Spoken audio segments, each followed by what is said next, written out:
Recording in progress. Good evening, everyone, and welcome to this meeting of the Hayward City Council. We are operating in a hybrid forum tonight, so you'll see some of us here in the chambers, some on Zoom. And with that, I will call this meeting to order, and I will ask Councilmember Wahab, are you with? Yes, to lead us in the Pledge of Allegiance. Are you ready? Okay. Please rise. I pledge allegiance to the flag of the United States of America and to the republic for which it stands, one nation, under God, indivisible, with liberty and justice for all. Thank you.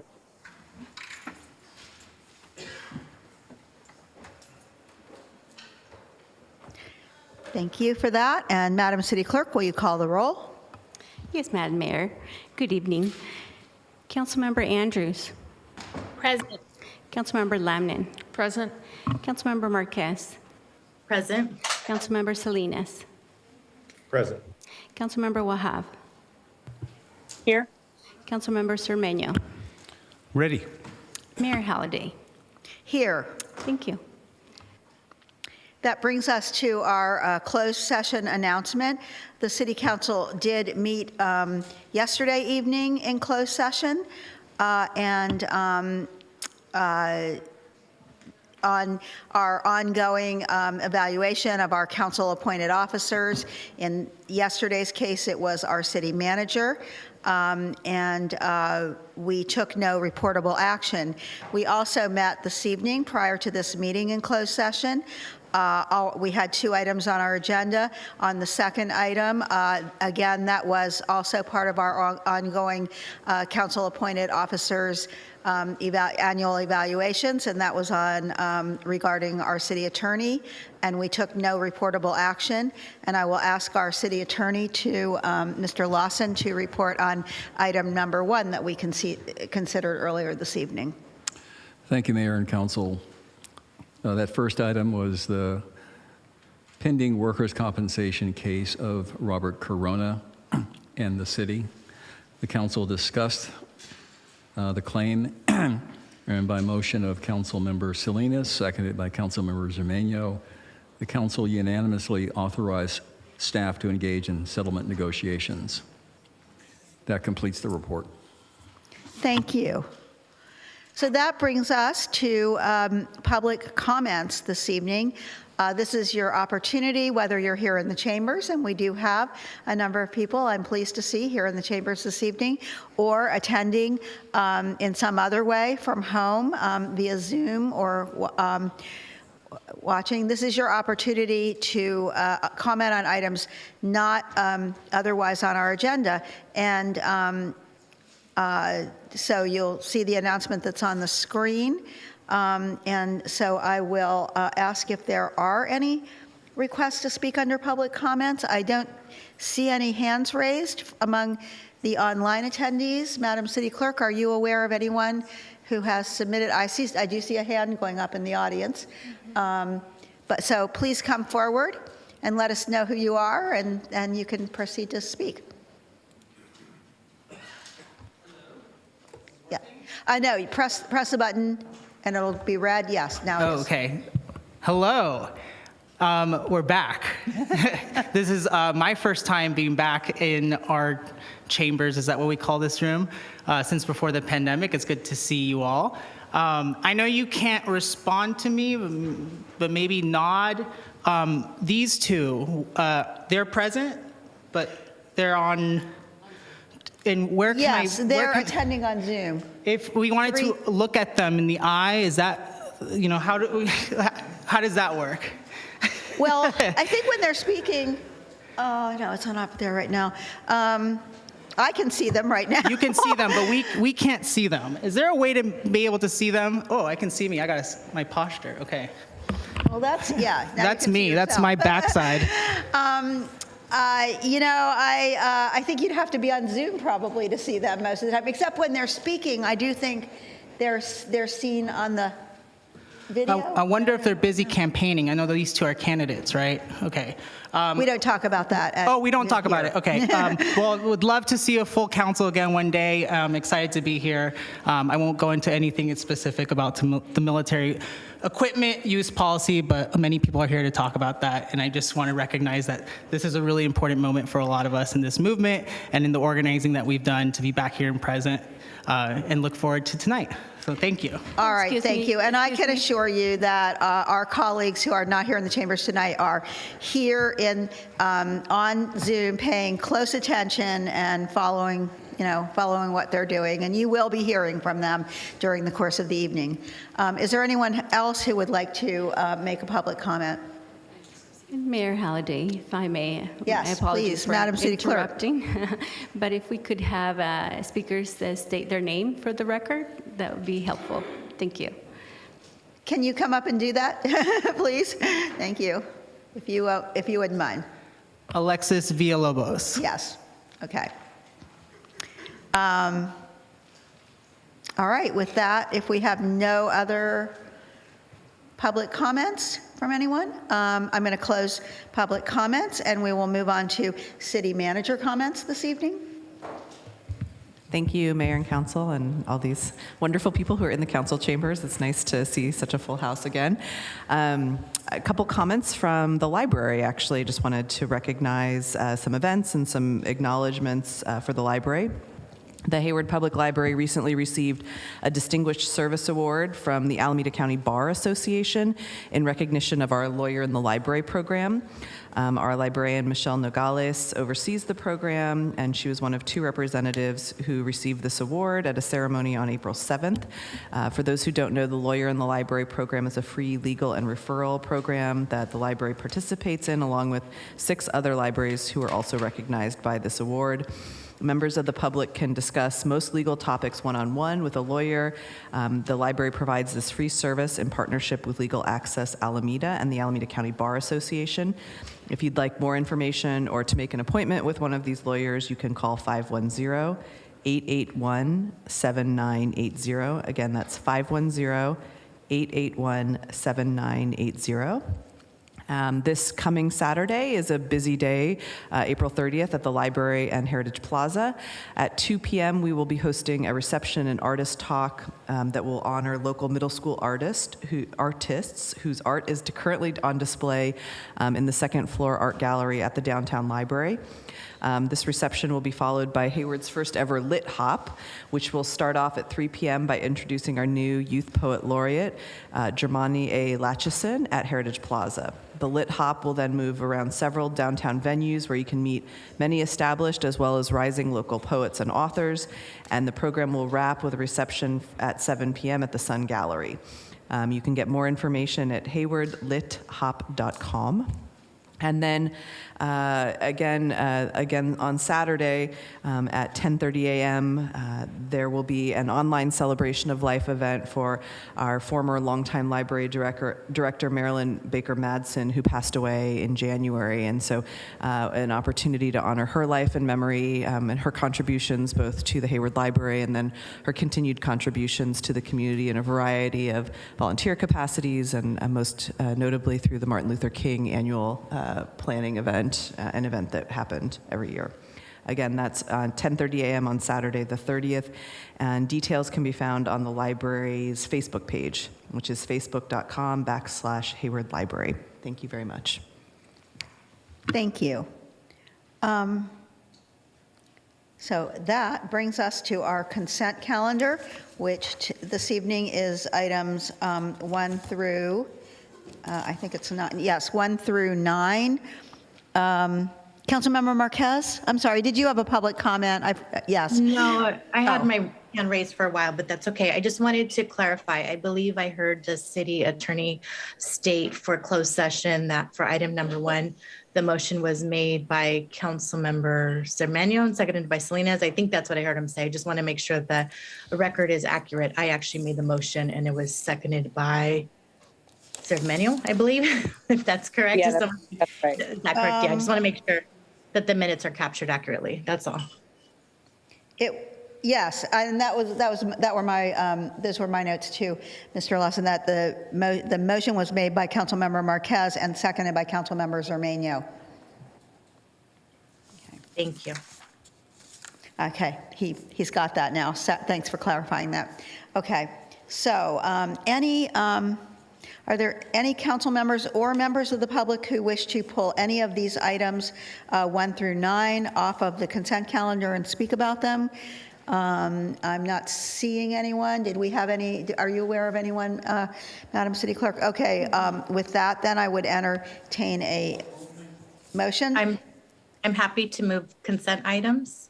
Are you happy to second it? I'm sorry, who made the motion? Councilmember Zermeño just made it right before you I said. will second. Okay. Yes, I will second. If you're in the chambers, please use your mic. We can't hear you if you're not using Yeah, your be mic. sure to do that. Well, I'll try to make sure I do too. Let us know if you're not hearing, okay?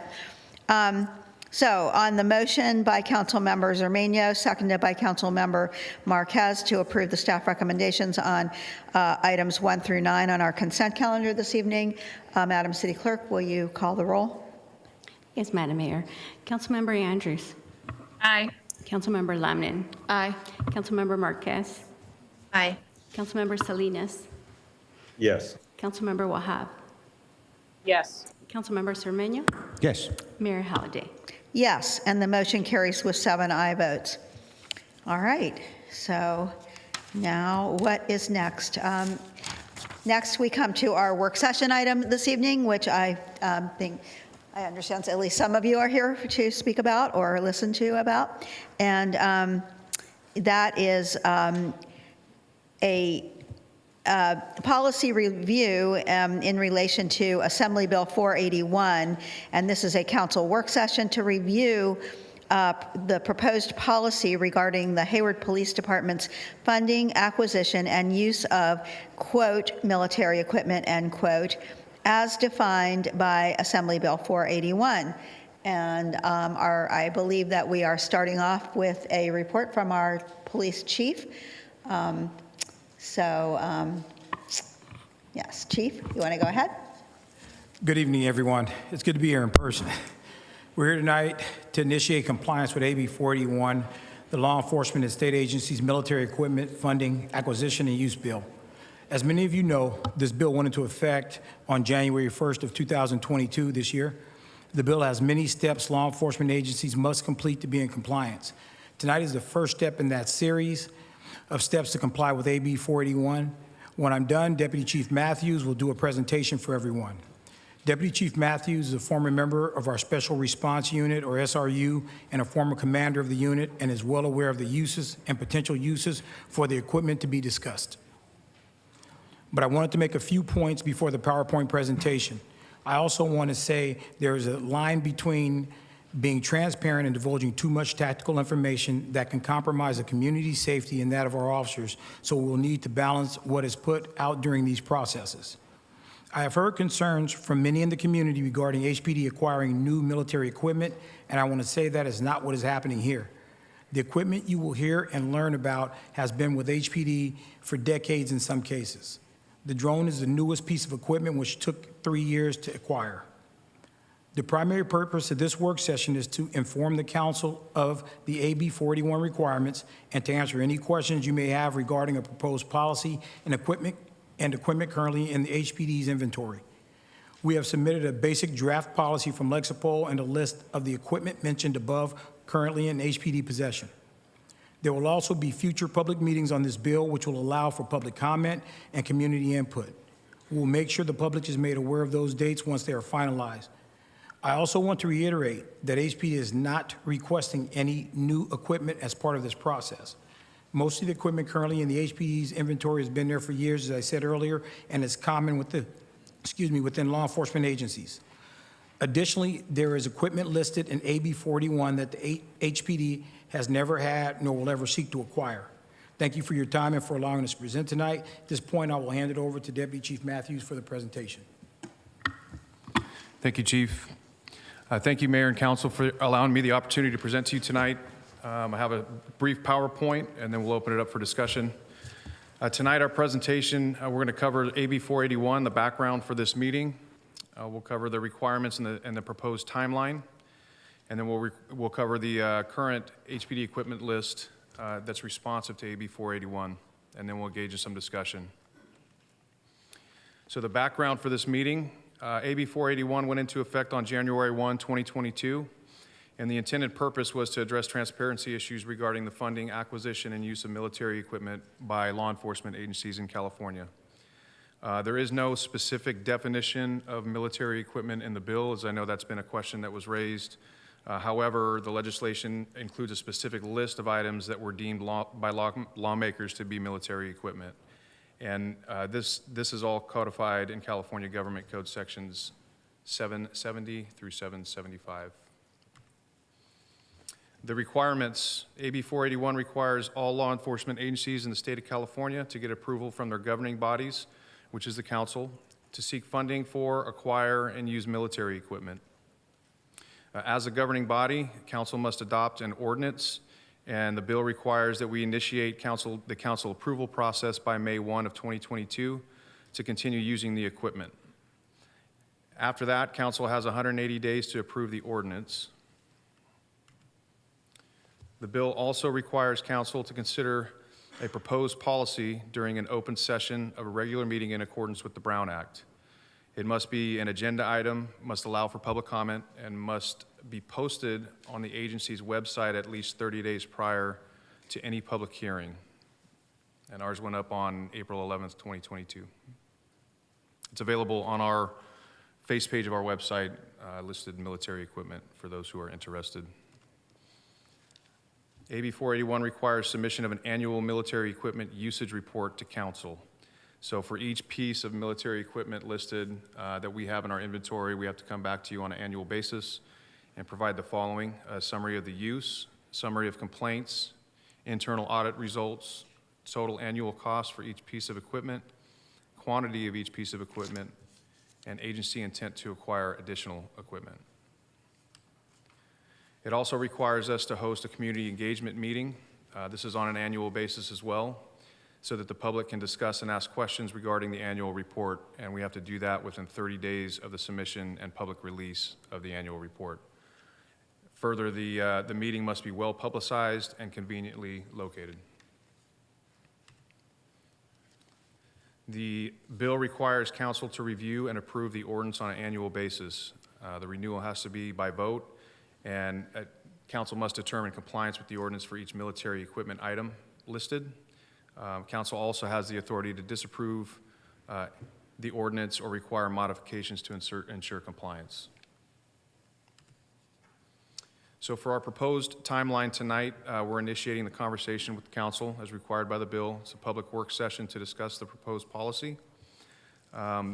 Sometime in May, we plan to host a virtual community meeting on the bill. And then May 24th, council to hold a public hearing to introduce the ordinance and vote on it.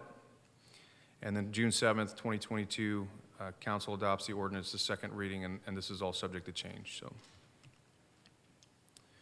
as far as the equipment list for HPD in our inventory, so AB 481 lists items deemed to be military equipment. There are 14 specific categories and one general category.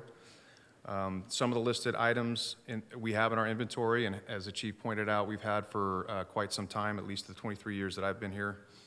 And that was in response to historic events, the acquisition of those. And some of those are listed in the staff report that was attached to the packet, and one of them was very, very specific to the city here as a barricade that kind of led to the formation of our SWAT team.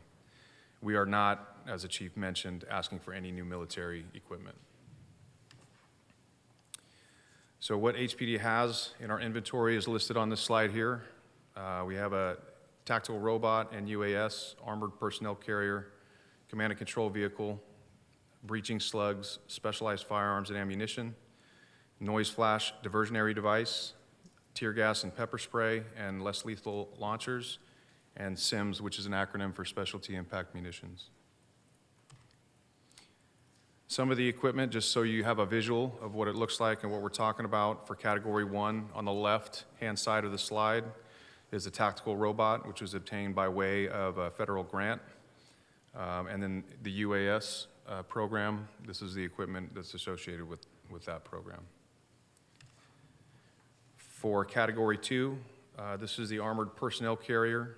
I know there's been mention of tanks and references to that. We do not have a tank, nor will we ever have one. We've never asked for that. But this is to simplify it, it's a Ford truck that stops bullets. For Category 5, this is our command and control vehicle.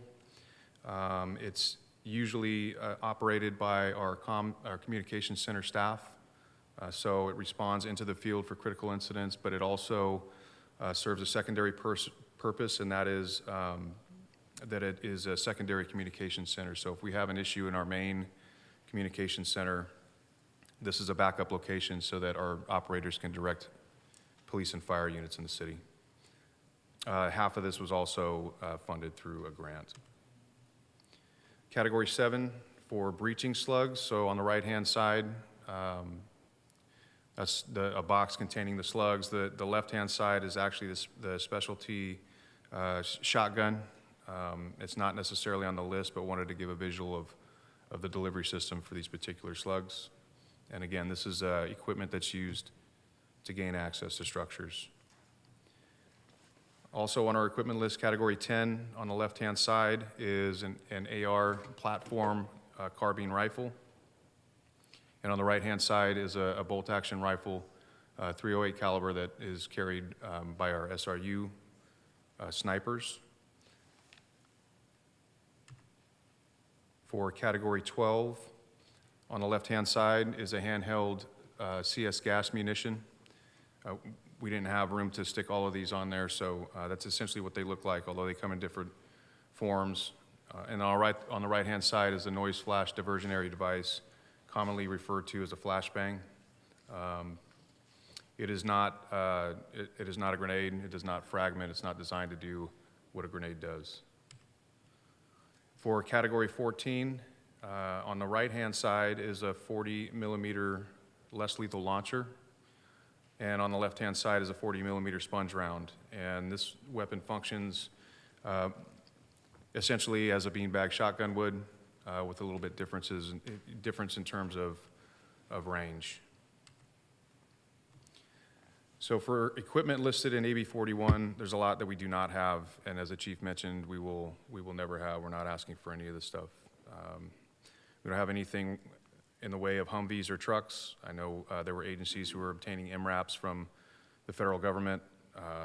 We don't have any of that. We don't have any tracked armored vehicles. None of our vehicles are weaponized. None of our vehicles are outfitted with breaching equipment. We don't have 50 caliber firearms. We don't have firearms that are designed to launch explosive projectiles. And we don't have any shockwave or water cannons, et cetera. As far as our equipment is concerned, sound policies and training are equally important. Much of the equipment in our inventory is limited solely to members assigned to the Special Response Unit, and only after they've been provided with post-training, and only to be used during critical incidents. We recognize the need to balance the need for equipment with accountability for its use, and so in that vein, we're always seeking to develop appropriate policies and procedures and conduct a continual reevaluation of those, and also to ensure appropriate training and proficiency in the use of these pieces of equipment. Why we need the equipment? I think that in the staff report, we tried to lay some of this out, but there has been a proliferation of more sophisticated weaponry available to offenders. I know for in the 1990s, the bank robbery incident that LAPD experienced, where 2 individuals in full body armor shot a lot of police officers and a lot of community members as they fled a bank robbery. And that's kind of the tipping point for law enforcement, where carbines ended up in all the patrol cars for most agencies. So historical events, we had to pivot and figure out new methods of response based on the weaponry that we were seeing and the tactics that some of the offenders were using. And each piece of equipment listed in the legislation is pretty standard in law enforcement agencies across the nation. So next steps, As I mentioned earlier, we're going to be hosting a community meeting, a virtual community meeting, and then the proposed ordinance being presented to council for review and approval in May. And with that, we'll open it up for discussion. Thank you, Mayor. And Mayor, just before we go to public comment, I just wanted to reemphasize that none of this equipment, we're not asking the council to purchase any new equipment this evening. And I know in a lot of the public comment emails, there was a reference to a cost of $1.6 million. That is the value of the equipment that is currently on hand. It is not what we're spending, nor what we spend annually to replace it. The only reason we would replace any of this equipment is if it is used in a critical incident or a training exercise. So the requirements of AB 481 indicate we have to, even for equipment that's on hand, ask the council for approval to continue to use that equipment. And at this point, we're not requesting any additional equipment or any additional funding. So I just wanted to make sure that was clear. Okay, thank you for that. And this is a work session item, so I'm going to go ahead and open public comment on this item. So if you're attending by Zoom, I'm going to ask our city clerk to explain once again for those who are attending in some way virtually how they might make a comment, and also for people here in the room, because we do still have the card system in place, right? Yeah, so. Thank you, Madam Mayor. I'm going to go ahead and share my screen. Here we go. All right, perfect. You can see it fine, right? I think. All right, so community members wishing to join the meeting via Zoom can follow the information on the first page of the agenda, which is also displayed on the screen right now. This is for our viewers via channel 15 or via YouTube. All right. Council members and members of the public participating by Zoom wishing to speak should use the raise hand feature. Members calling into the meeting and wishing to speak should dial *9 to request to speak and *6 to unmute. In-person members wishing to speak can scan the QR code, which is located in the back of the room, and complete the online speaker card. The mayor will announce speakers in the order online cards are submitted. And Mayor Halliday, we already have 14 individuals requesting to speak. Thank you. I see that, and yeah, right now one on Zoom. Okay, so we're going to go to people who are here in the chambers, and we will start with Zachariah Okenda.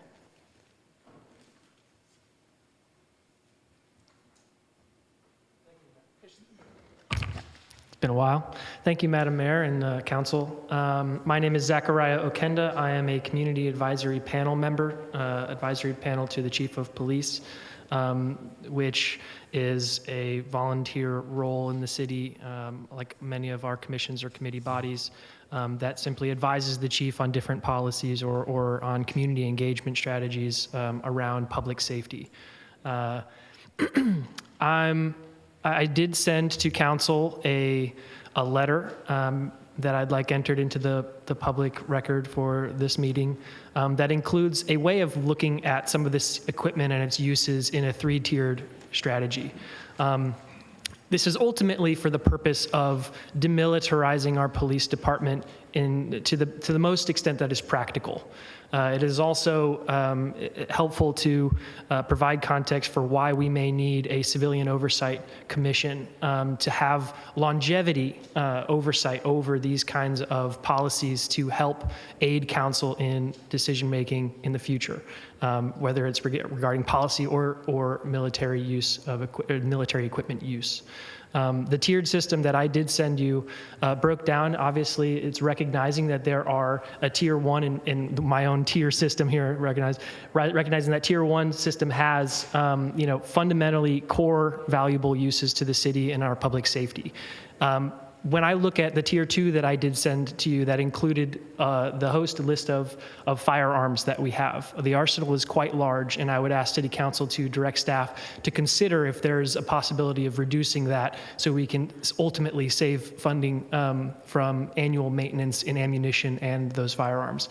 And the tier 3, I would ask, as I can close here a little early, is I believe, in accordance with International Convention on Chemical Weapons, that we should not be using tear gas in our city for riot control. Right now, the Chemical Weapons Convention passed in 1997 and ratified by the Senate in the United States does ban the use of chemical agents in riot control in warfare. They do have a clause that allows law enforcement agencies to use riot control chemical agents such as tear gas or pepper spray in law enforcement in each jurisdiction, so like the United States and the city here.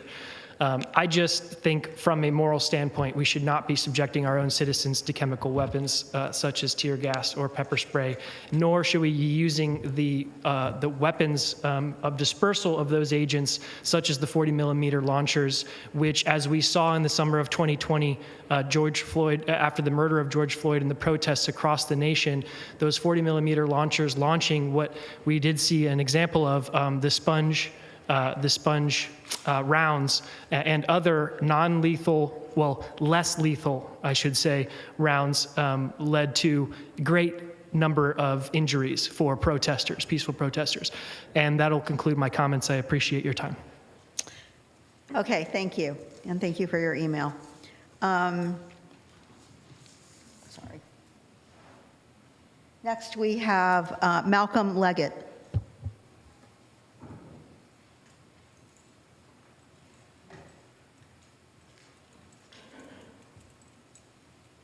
Hello.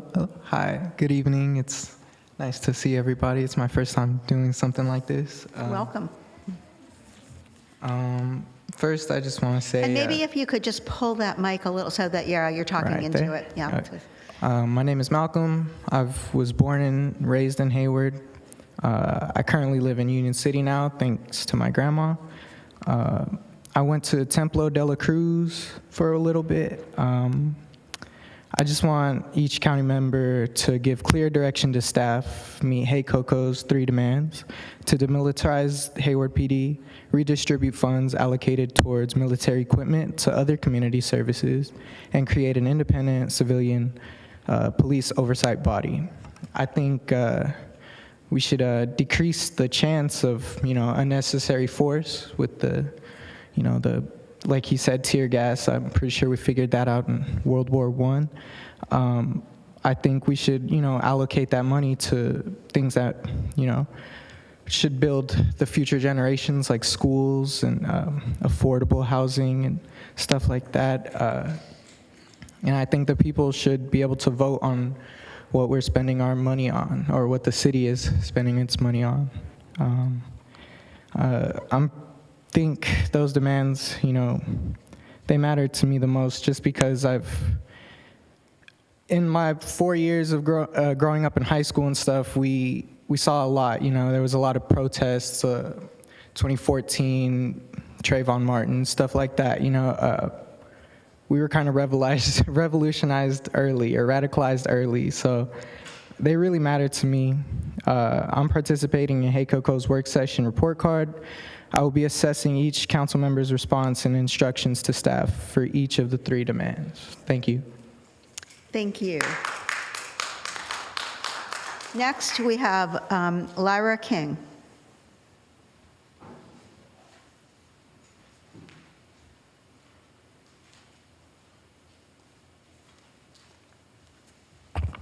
Hello, everyone. My name is Lyra King. I'm a resident of Hayward, lifetime resident of California. I've been in the Bay for my entire adult life.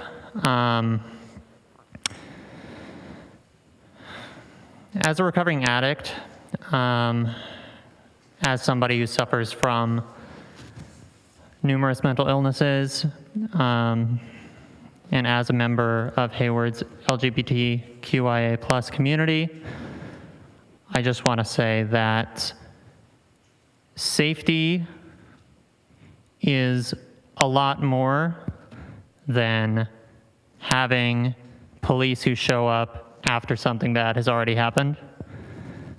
Safety is having a place to sleep at night. Safety is having your children have somewhere to go after school. Safety is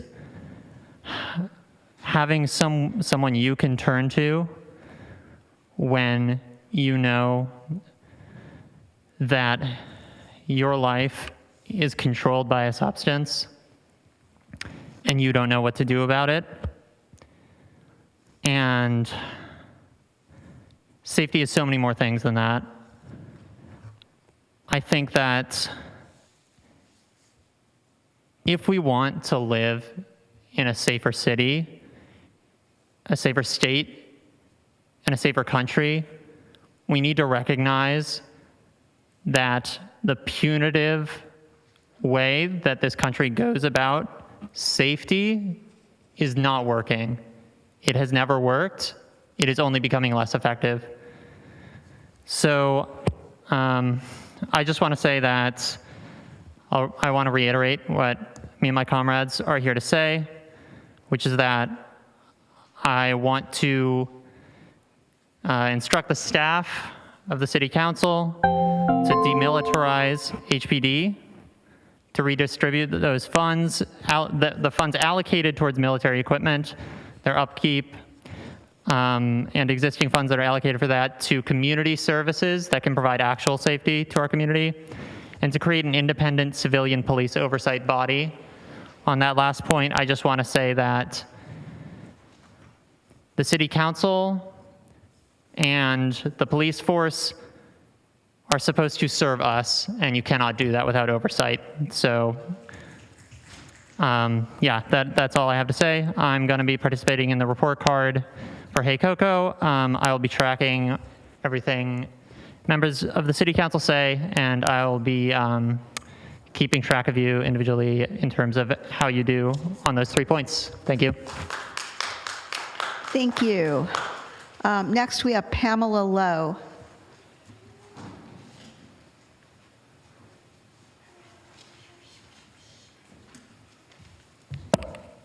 All right, good evening, everyone. My name is Pamela Lowe. I'm a lifelong resident of South Hayward. My family has been here for over 50 years. So when I say I know Hayward, I think I know Hayward. And I want to say that I want each council member to give clear direction to the staff to meet HACO's 3 demands: to demilitarize HPD, redistribute the funds allocated towards military equipment to other community services, and create an independent civilian police oversight body. I know earlier you mentioned that this is equipment that you already have, that over 1.6 million has already been spent. But the reality is that 1.6 million, if not more, includes the training that is required, does not include the training that is required or the replacements needed for these weapons, which means that this 1.6 million is only going to add up. And further, this 1.6 million does not include any of the chemical agents that were mentioned in this slideshow. And further, with these chemical agents that they are trying to tell us are just flashbangs, in the law of war are actually chemical weapons. And there is a law, AB 48, that asks limitations in local city police departments that is simply not addressed at all in this current policy or equipment list that the police has given us. And it does require that there are limitations against First Amendment protests, restrictions on there's 3, property protection, or, sorry, it's gonna be remembering. And then also giving out orders like curfews, and there's simply nothing about that. Further, they say that these weapons are meant for bank robberies and for keeping up with the weapons that they're seeing on the streets. But there are absolutely no limitations on any of these weapons. It could easily be used on any civilian, any child. It could be used at school. There's simply no limitations because the phrase that they have right now is everything listed below, but it's not encompassing, not exact quotes, but there's actually no limitations. And that makes me so scared because my family has interacted with HPD and the result of it was ending up going to jail. And if that's an example of what de-escalation means for a mistaken misplaced socks at Target on Whipple, I don't know what de-escalation means for HPD and these weapons. Thank you.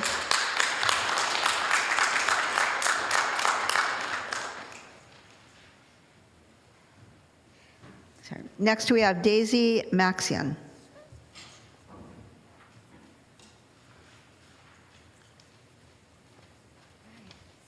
Hey everyone, I'm Daisy. Thank you so much for your time today, much appreciated.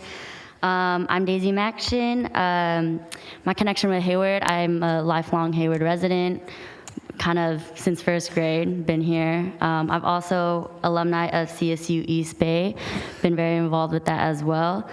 And I'm currently lead organizer with Filipino Advocates for Justice. I'm here in support to give clear direction to staff to meet HAYCOCO's 3 demands to demilitarize HPD, redistribute funds allocated towards military equipment to other community resources, and create an independent civilian police oversight body.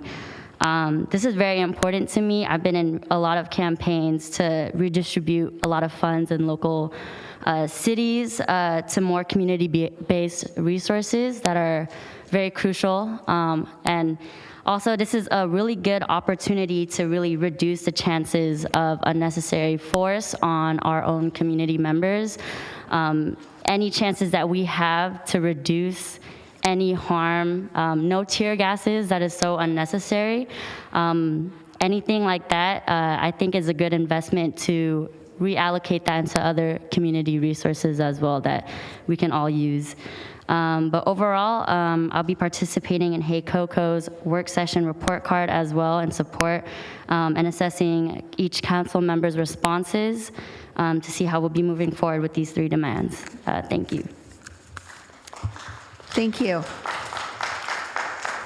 Next, we have Guadalupe Angulo.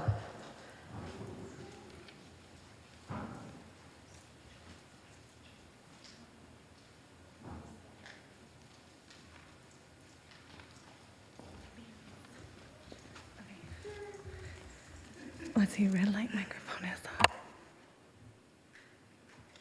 There we go. Good evening. My name is Lupe Angulo, longtime Hayward resident, HUSD parent ambassador, community outreach worker for Alameda County, and HAYCOCO member. I would like each council member to provide very clear direction to city staff to meet HAYCOCO's 3 demands that you have heard tonight. They're to reiterate, demilitarize HPD, to redistribute any future funds, whether it's for training, whether it's for maintenance, to other community services, and to create an independent civilian police oversight body. As a teen, I vividly remember seeing the armor personnel carrier head to a 17-year-old boy's house and ask him to come outside. I'm not sure if this is its intended use, if it's for intimidation, if it's for retaliation, or if it's just to cause trauma in the community. So I just want everyone to actually look at this policy. There's many holes. It needs to be very clear. Hayward youth are watching you. 2 of them are here. And Hayward residents are watching you. I'm also participating in HAYCOCO's work session report card, and I will be assessing each council member's response and instructions to staff for each of these 3 demands. Please demilitarize our police, place those funds into the community, into our schools. Please have civilian police oversight and do the right thing. Thank you.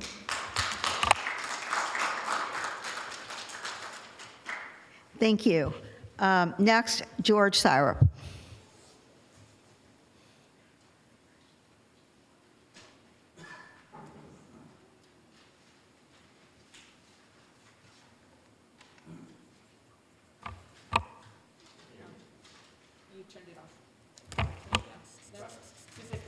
If it's red, it's good. Okay, thank you.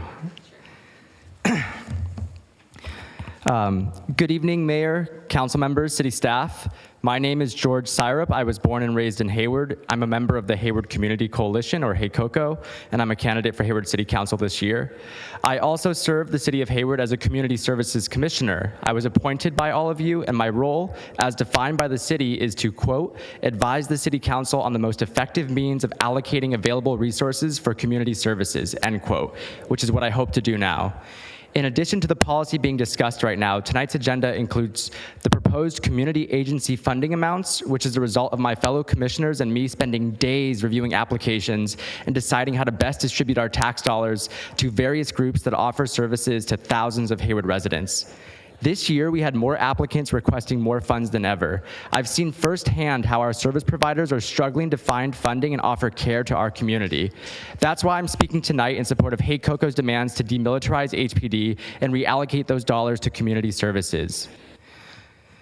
Between 2018 and 2020, there were over 4 times as many homeless deaths than homicides in Hayward. When I look at these numbers, they tell me a story of misplaced priorities.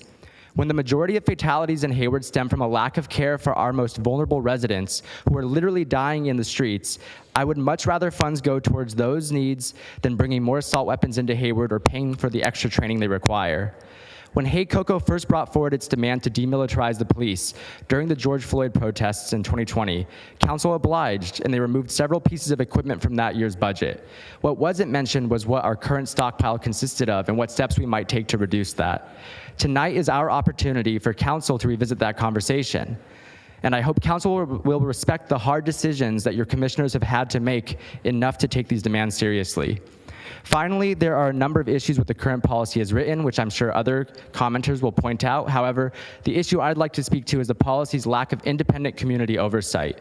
I'll be honest, I'm a little unsettled that it required a state law for me to learn that Hayward has a small military, and rather than allowing the public to weigh in on how that military operates, we're trusting the police to police themselves again. We need an independent community advisory panel like Berkeley has and San Leandro just created, not one with dwindling attendance and one that the public is being kept in the dark about regarding what conversations it's having and the safety of our entire community. AB 841 requires Hayward to pass an ordinance. Let's make this ordinance one that contains only the equipment we truly need and gives the public power and transparency over how it's used. Thank you for your time. Thank you. Our next speaker is Cynthia Nunes.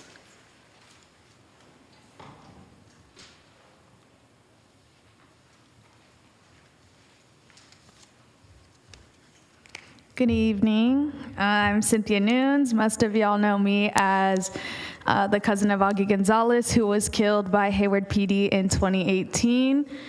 I am also a member of HAYCOCO and a community organizer in Alameda County. I'm also here today to reiterate the 3 demands that HAYCOCO is asking for to demilitarize HPD and reallocate those funds. Also, create independent civilian police oversight. As my friend George said, something similar to Berkeley and San Leandro. And yeah, so just a few things I'd like to point out just from personal experiences here. I was born in Hayward. My family is in Hayward.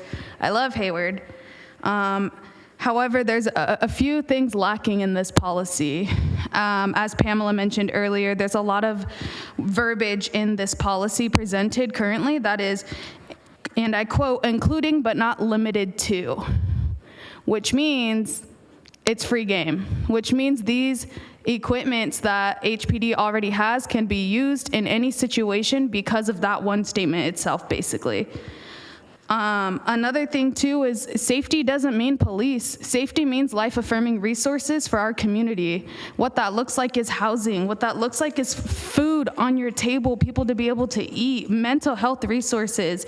These are all things that the community wants. We don't want AR-15s and flash grenades and all these things that actually y'all told us didn't HPD wasn't militarized.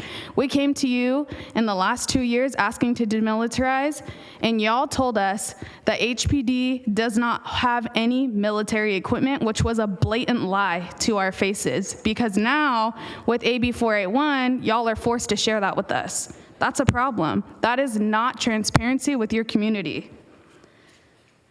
I also want to point out that the cops who murdered my cousin, just days after my cousin was murdered, there were cops walking the same street that my cousin was murdered on. Not only is my family traumatized, that entire community is traumatized, walking up and down that street with AR-15s in their hands because they were looking for a Hispanic male in a hoodie.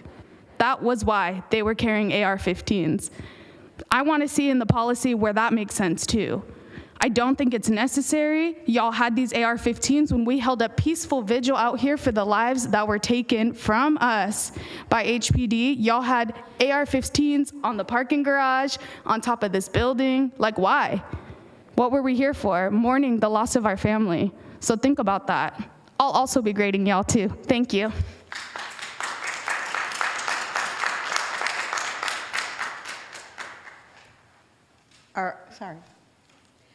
Our next speaker is Ellen Syrup.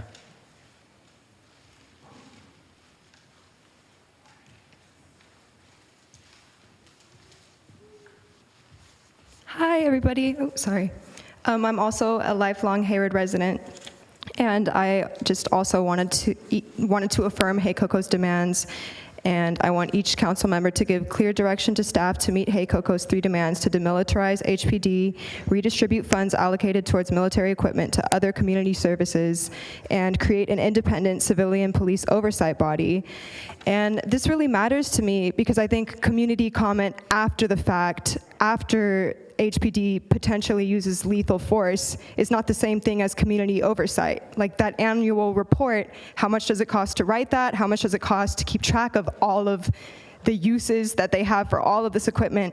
I think that 1.6 million, like mentioned earlier, is an estimate. There's probably so much more money that goes into this whole militarization project that's not included in that. So I think it's just really important for the community to have oversight over everything that HPD is doing. How did they get these weapons? Why didn't we know about this sooner? We need community oversight. And it also just feels like HPD doesn't have faith in its community, because why else would they need military equipment? That doesn't make sense to me. Our tax dollars should be going toward resources that help our community thrive, to house those experiencing houselessness, to fund our schools, not resources for potentially going to war with us, which is what all of that equipment makes me feel. So I just wanted to really reaffirm Hey Coco's demands, and I am participating in Hey Coco's work session report card. I will be assessing each council member's response and instructions to staff for each of the 3 demands. Thank you. Thank you. Our next speaker is Ariana Castellanos.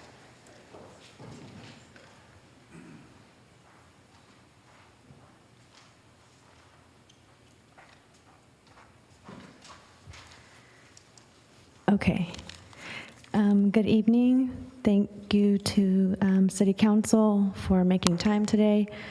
My name is Ariana Castellanos, and I'm a homeowner here in Hayward. I'm also a community-based social worker who often deals with young people who have mental health needs and are a danger to themselves or others.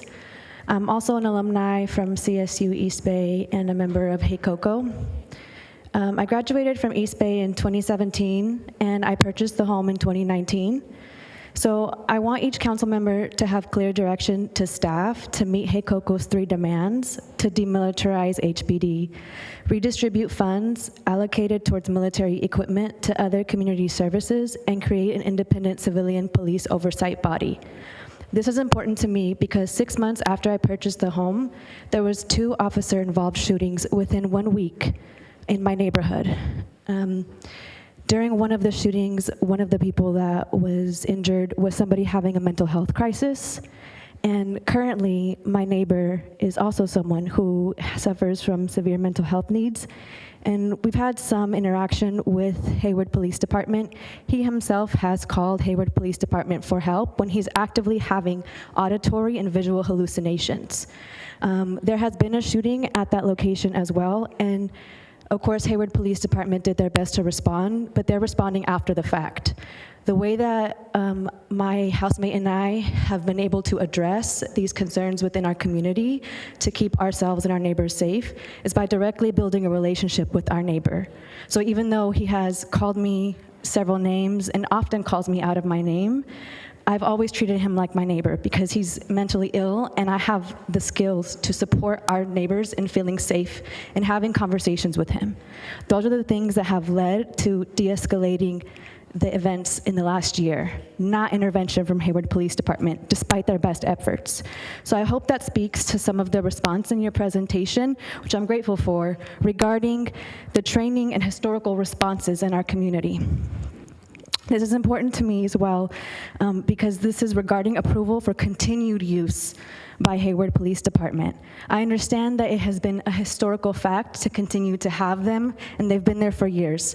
However, in the spirit of trying to fund more services for mental health, I think that we can be leaders in redirecting those funds and decommissioning the use of militarized equipment so that Hayward Police Department can have more training to do this, because I do this 9 to 5, 9 to 7, Monday through Friday, sometimes on weekends. So it would be great if Hayward Police Department could do it to keep me safe in a house that I own and I rent to other people to make sure that they feel safe, as well as the ways that I'm showing up for my neighbors who have kids. Thank you for your time today. Thank you. Next, we have Jesse Gunn.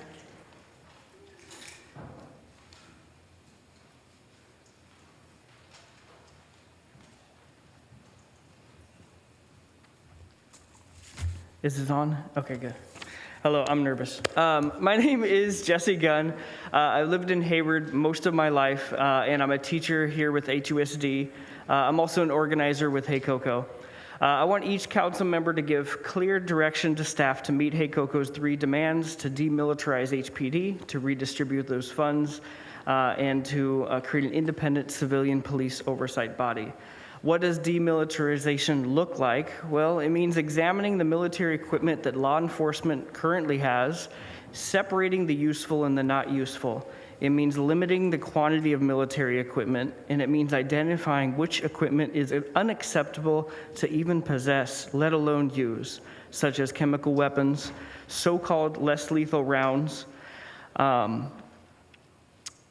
I also reject the idea that some of this equipment is useful in emergencies. Law enforcement doesn't need this equipment, period. In the months following the murder of George Floyd, each city council member expressed a desire for change. However, in June 2020, our police department shot an AR-style carbine into a fleeing vehicle, striking the driver, a minor, in violation of Hayward's policy, even in the midst of all of this talk of change. The document states who can use this weapon, but it doesn't say when or how, and more importantly, it doesn't say when it cannot be used. For example, against peaceful protesters, against children. Let's talk about police oversight. CAP is not good enough. It was not given the teeth to do anything that it was set out to do, and I believe the deterioration of this oversight, or of this advisory panel, is intentional. Regardless, it was at least predictable. We need actual civilian police oversight with the power to actually investigate the use of force and prosecute officers that break the law. And I'm participating in Hey Coco's work session report card because I will be assessing each council member's response and instructions to staff for each of these 3 demands. In addition, the chief stated that there exists equipment in AB 481 that we currently do not have and do not wish to acquire, so let's ban it right now before they ask for it. Thank you. Thank you. Our next speaker is Alicia Crater.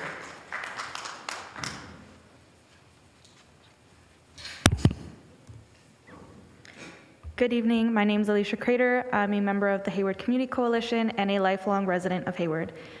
I'm commenting today on HPD's proposed policy regarding their military equipment. This policy is extremely concerning to me because of its lack of any limitations on the use of this equipment. When a policy outlines uses as being included but not limited to some worst case scenario, to me that reads as a fear tactic.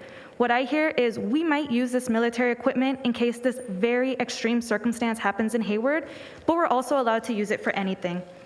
To you all, the council members, I ask that before you respond to community comments regurgitating this fear tactic to focusing on the worst case and the most unlikely scenario, I ask that you please take into consideration the very real and common use of military equipment we see by police across the nation and here in the Bay Area. Just months ago, when community members were in the streets marching for justice for George Floyd, we saw and experienced police here in the East Bay using military equipment on their own community members, on protesters who were asking for justice, and on many of us sitting in these seats today. I want to ask that the council consider all of the recommendations emailed in by the American Friends Service Committee and to go even farther and to work to demilitarize the police, redistribute funding for military equipment to community resources and services, and to create a police and equipment oversight through a community advisory panel. And if you're wondering what demilitarize means to me, it means no military equipment. HPD doesn't need assault rifles unless they're planning on killing someone again. Thank you. Thank you. Our next speaker is Vanessa. Is Vanessa in the chamber? Yeah.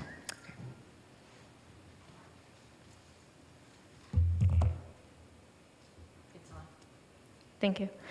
Good evening, council members, Mayor Holliday. My name is Vanessa. I'm a lifelong Hayward resident, and I'm a member of HAYCOCO. I'm here tonight to express my concerns with Policy 706 and my overall disgust with the current inventory of military-grade weapons. I understand that tonight is not about voting on the current policy, nor is it a space for HPD to request new weapons. And because of AB 481, HPD had to be transparent about what they currently have and what the financial impact is to maintain these weapons. What I don't understand is how and why HPD has convinced themselves that they need military-grade weapons that overall do not positively impact the wellness nor the safety of the Hayward community. The policy in its current state leaves out so much detail in terms of how and when these military-grade weapons can be used and completely lacks community oversight. Like my comrade Pamela said, there's no limitations. Y'all can sit here all day and tell me that you will never purchase these items, but until I see those limitations in writing, I'm not gonna believe anything y'all say. I'm also curious to know, especially since there's no civilian oversight, how my neighbors can file complaints when your officers aren't complying with the policy, because I know it's bound to happen. And will this process of making complaints be easily accessible?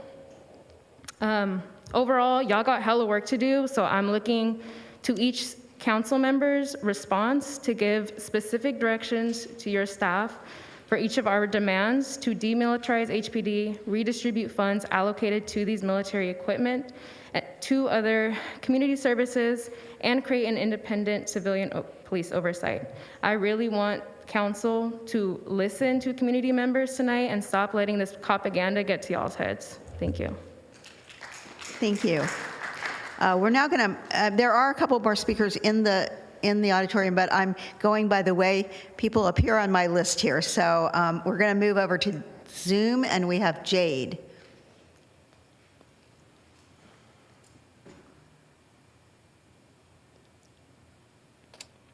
We got Jade on there. Hello? Yes? This isn't Jade. This is Colin Thormoto. I don't know how I got labeled as Jade. Oh, okay. Colin Thormoto. Okay. Thank you. No worries. I will start now. My name is Colin Thormoto. I'm a member of the Community Services Commission. This policy fails to meet the obligations laid out in the law with which it is intended to comply. It doesn't incorporate limitations on the use of chemical agents and impact rounds as required under AB 48, a separate law. It excludes a description of the training required for the equipment. It doesn't outline authorized uses as required by AB 481 and does not prohibit any uses of the equipment. However, even if these points were addressed, I still urge the City Council to demilitarize the Hayward Police Department, redistribute the funds allocated toward military equipment to other community services, and create an independent civilian police oversight body. Not only does the militarization of police not reduce crime, The subsequent reallocation of funds could be used to support beneficial community services, which can prevent crime, like the Sun Gallery, which was forced to compete with over a dozen other arts programs for a meager $82,000. Meanwhile, the annual maintenance and replacement ammunition costs alone for the 78 rifles dwarfs that budget, with its estimated annual costs of up to $130,000. Where a city spends its money is an indication of what it thinks is important. Redistributing even some of this funding to worthwhile civic programs will prevent overwhelmingly popular programs, like the Sun Gallery, from having to compete for the meager funding that's been made available. Making the choices of who is able to get the limited funding available to us on the Community Services Commission is heart-wrenching and ensures that nonprofits and community services, which provide substantive benefits to our residents, are unable to meet the needs of the community.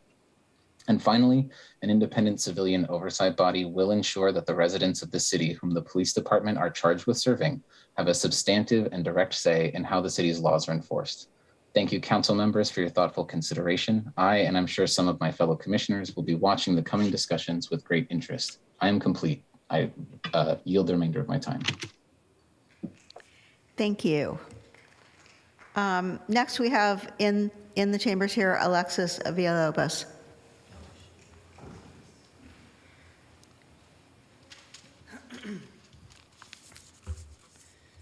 Hello, good evening. Hello again. Yes. So 2020, the summer of 2020 was a summer of great reckoning for a lot of us, for people all over the world, all over this country, and in the city of Hayward. It was reckoning about the deadly consequences of over-policing in our communities. It was the reckoning of the amount of pressure and protest it took to get justice for a police system that is not accountable to civilians. And it was a reckoning about the violent response police departments have on Black and brown communities across the country when they stand up and say enough. And that's not just in any other city. That's Hayward too. On that night, like Jesse said, Hayward Police Department was out with those militaristic guns and let's go get him, and shot a 12-year-old in the back, pulled the bullet out with their fingers, and dropped him out in the juvenile system. So where are we now? 2 years later.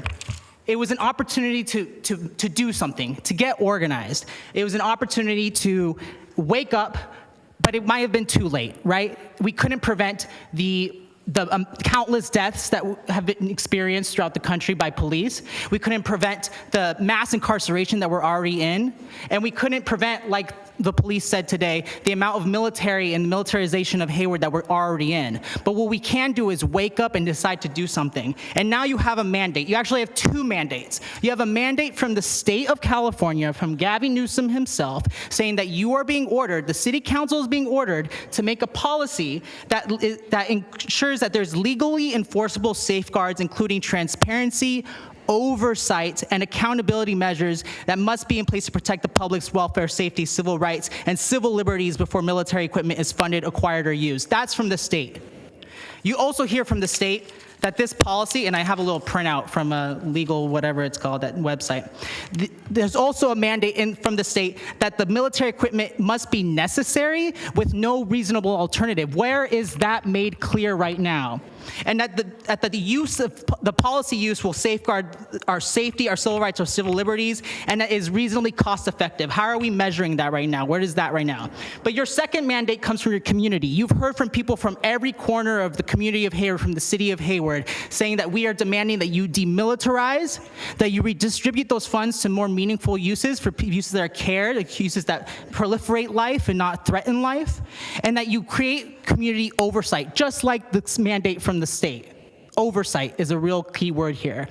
I think you may have noticed that a lot of our participants have been organized on doing this report card. That means for each and every single council member, including the ones on Zoom, and we can finally see you. I see you guys. You look a little bored, Aisha. Wake up a little bit. We're going to be grading you. We're going to be grading everything you say when you give instruction to the city staff. Thank you. Have a good night. Next, we have John Lindsay Poland, and he's on Zoom, I believe.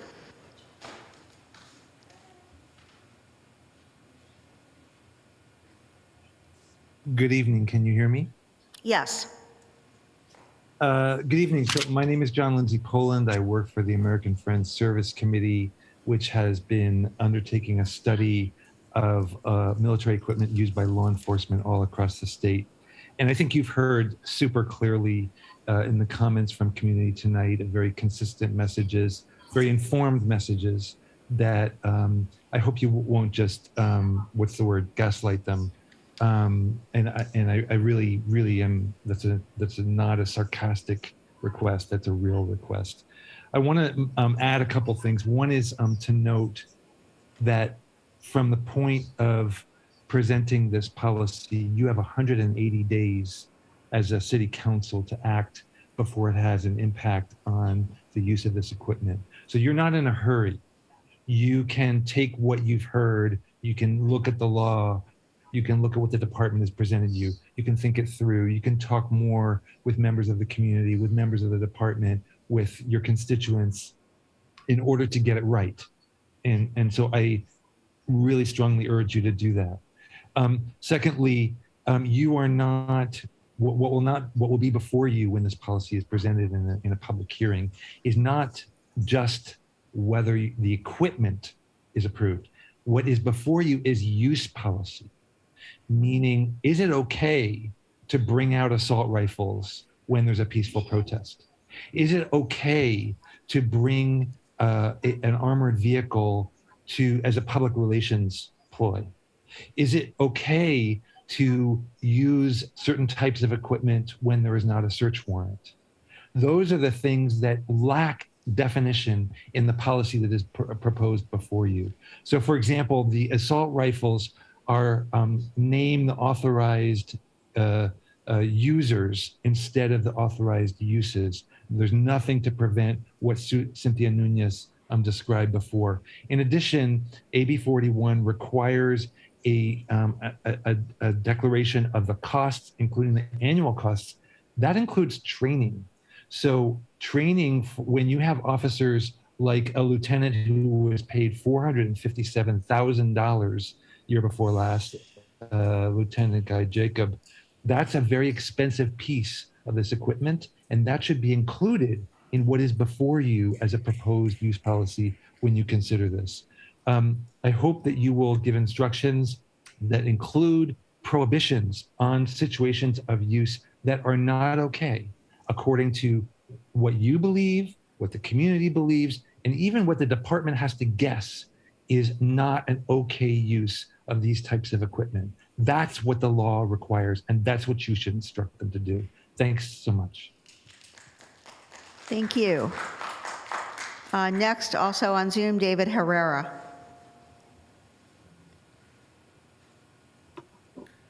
Hello, good evening. Can everyone hear me? Yes. Great. My name is David Herrera, and I'm a resident of Hayward, and I've lived here for several years. I'm an active member in my community. I would like the council members to give a clear direction to staff to meet Hayward Community Coalition's 3 demands, which are to demilitarize HPD, redistribute funds allocated towards military equipment to community services and programs, and create an independent civilian police oversight body that furthers our democracy in our city. These 3 demands matter to me because we have seen across cities like San Francisco and Seattle in 2020 that military type equipment and excessive force can damage people's lives permanently and make city residents fearful to exercise free speech. Lastly, a few years ago, I was a victim of a car collision in Hayward on Santa Clara Street near the Costco, and the driver, fled the scene. An officer met me to go over the situation. I shared the information with them as clearly as possible. The officer made it look like the incident was my fault. I was shocked by the manner in which the situation was handled. And this interaction was a complete disappointment, and nothing was resolved. I had to pay for my own car repairs. And until today, I feel like I'm not sure if I can reach out to the police officer about a future incident. We need a renewed approach to policing that includes an independent civil police oversight body. Thank you. Thank you. Next, also on Zoom, Kevin Dowling.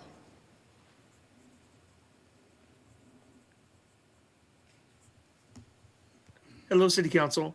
I wish we were talking tonight about the fact that there are no guns left on the streets in Hayward, that the entire community has been demilitarized. Unfortunately, our police officers are facing a lot of firepower on the streets. Maybe Captain Matthews could talk about some of the weapons that they've recovered that are similar to the weapons that we're talking about tonight. Many communities in the Bay Area, like a Danville or Cupertino, don't need this kind of equipment because they don't have people on the street with this kind of equipment. But I don't want our officers out there to be unarmed when there are people in the community who have this kind of weaponry. So I think what we have is reasonable, and we need to make sure our officers are able to respond to a hostage situation. And I think the department should also, in its report, detail the special response unit. What have they seen in the last 5 years? The report talked about an incident in the 70s. I think you need to pull up some more recent incident and let the community know that our officers are facing this kind of firepower on the street. And I wish we were like Britain and the rest of Europe, where there are no guns on the street and their officers don't need to be armed. But there's 300 million guns on the streets of America. Thanks. Thank you. Next, I believe here in the chambers, Drew Balthazar.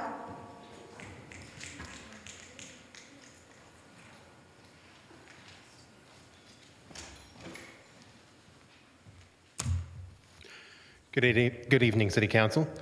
My name is Drew Balthazar. I've been a Hayward resident for 5 years now. Not only do I live in Hayward, I also work in Hayward. And I chose to live in Hayward for the work I do.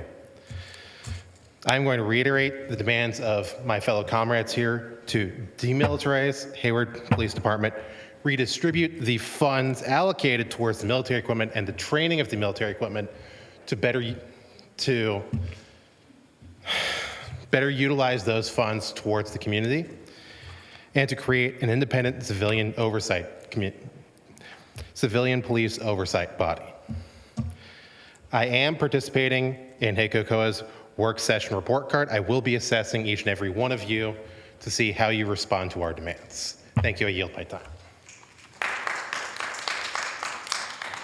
Thank you. Next on Zoom, we have Jennifer Esteen. Hayward.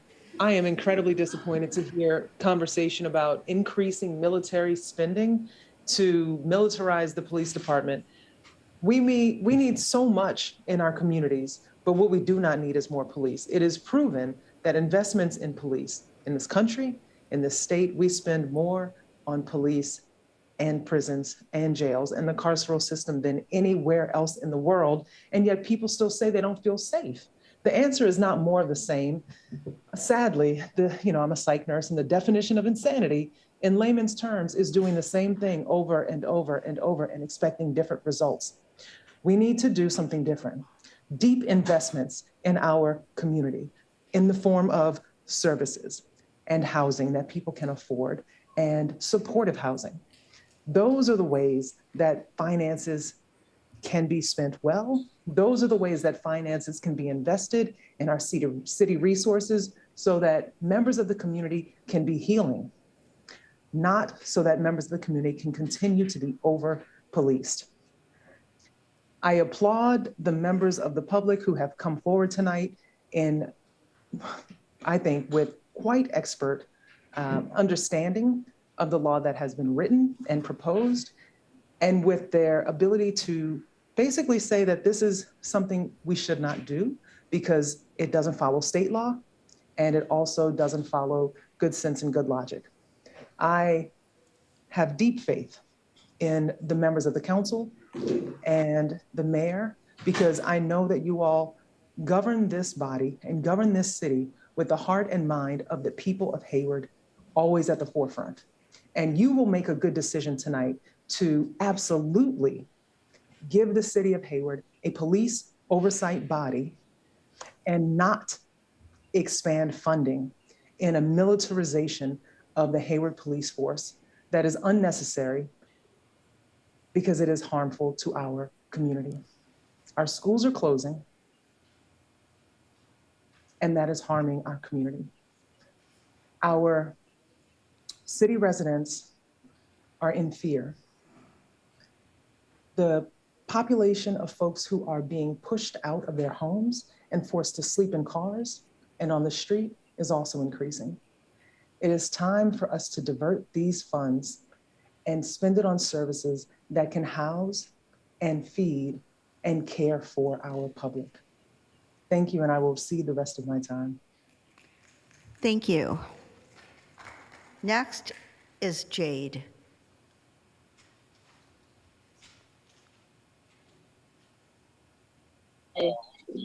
Hi there. My name is Jade. Oh, I've been waiting to be called back. Give me 1 second, please. So my name is Jade, and I work with families and youth in the city of Hayward and have a mother who lives in Hayward. Thank you for this presentation, clearly stating that Hayward Police Department is not asking for new equipment, although since we are on the topic of equipment, this means that there's an opportunity to speak on the demands of the community that have been made over time and now today. The recommendation today is to review a proposed policy regarding the HPD funding and use of military equipment. However, when I look at the documents attached, I cannot find any funding that is being requested to be approved or recall it even being mentioned in the presentation. What I can find is that there are fiscal documents or fiscal impacts that cover like maintenance and getting new repairs. And when I skimmed it, that alone costs over hundreds of thousands of dollars. I can also find in the staff report that law enforcement officers are stating that law enforcement officers must have access to equipment that will allow them to perform their duties safely. And all of these examples were in the 60s and 70s, like we're in the 2020s. I would love to see new examples, how often that needs to be. And even with that, that's not going to be a good enough reason to use military grade on folks that are going to protest, and in no way bringing military equipment like that. I ask the City Council deny the recommendations as written until funding is made clear. I request that in attachment 4, HPD equipment list states that this will have no maintenance costs because Hayward is committed to demilitarizing the police department by ensuring no maintenance will be done. Or if anything, put a cap. You gotta put a cap on things. Like, no, we are not gonna spend any more money increasing stuff or maintaining it or repairing it. Thank you so much for your evening. Thank you. Sorry. Next, we have Teresa on Zoom also. Hi, good evening, City Council. Can you hear me? Yes. Okay. So this is a very good talk and discussion.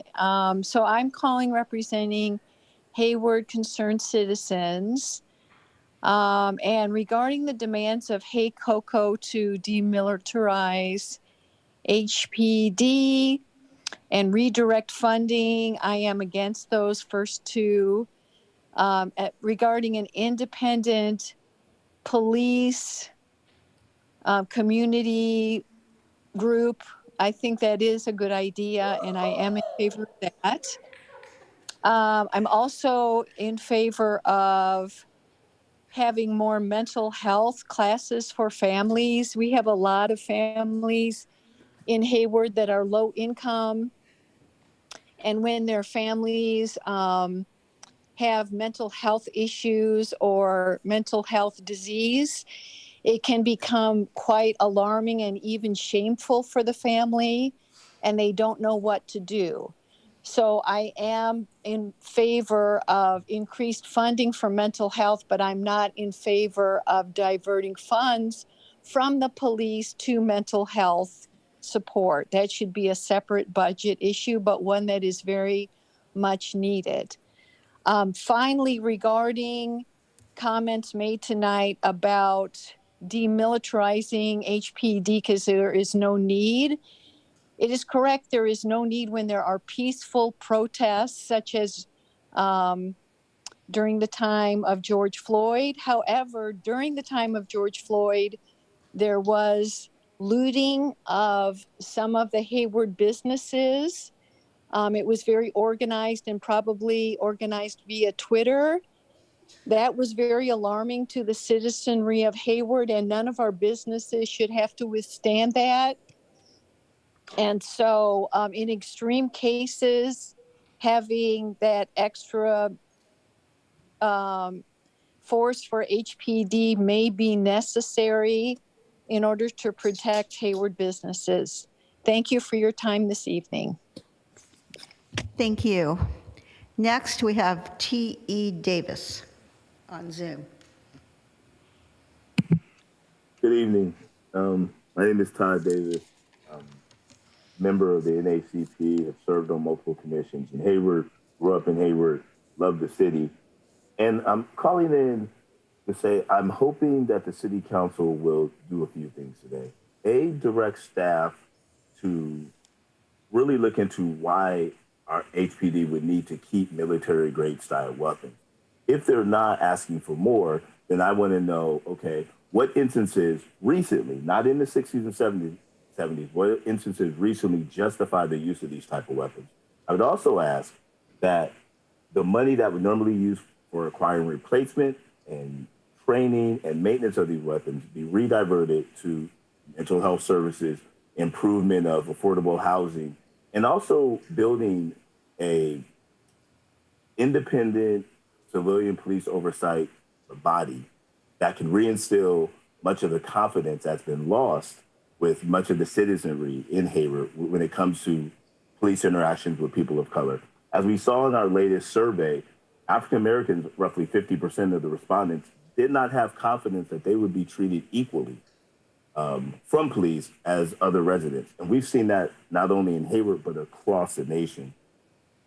The other thing that strikes me, and I saw a member of the Augie Gonzalez family speak today, was that they lost Augie in 2018, 2019. And not only did they use a member of their family, and that could be replaced by any amount of money, but Hayward lost roughly $3.3 million in payment to the family for the loss of their son, their brother. What else could have been done with that money? My belief is preventing his death. How do we do that? By increasing mental health services, as I've mentioned before, by increasing services such as food, increasing services such as job training, things that actually give people, resources that actually give people safety. Lastly, this is not an attack on HPD, because I, like many people in the city, do not want to necessarily defund or remove the police completely, but we need to re-image or reimagine a police system that doesn't prey on the citizens in the city, but supports and works with them so that we can create better relationships. Thank you. Thank you. Next, we have Artavia Berry, also on Zoom.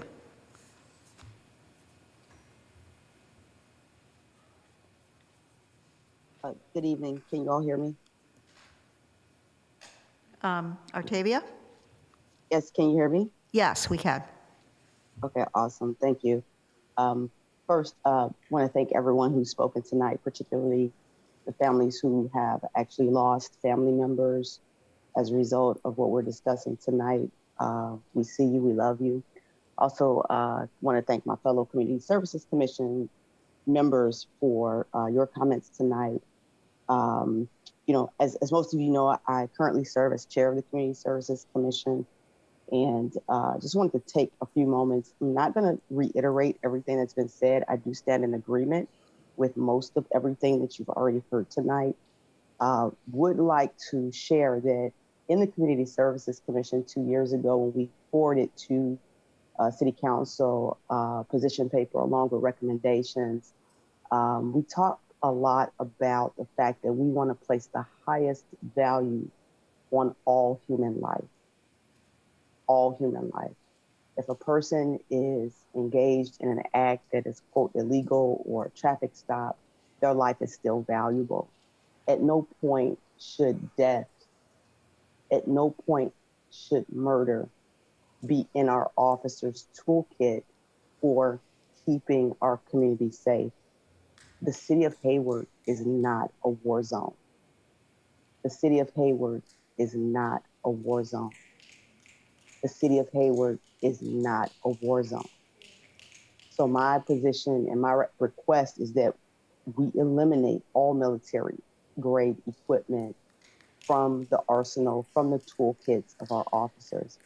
As Todd mentioned, we absolutely have to reimagine how we engage and how we create safe environments in our cities. And while tonight's request is not about additional funding, I think an important first step that we can take to say that, hey, we are in the business of innovation. We are in the business of thinking differently, is to take these violent, these violent tools away. We can't stop violence with violence, okay? You fight fire with fire, you get a bigger fire. You fight fire with water. You fight violence with love and compassion.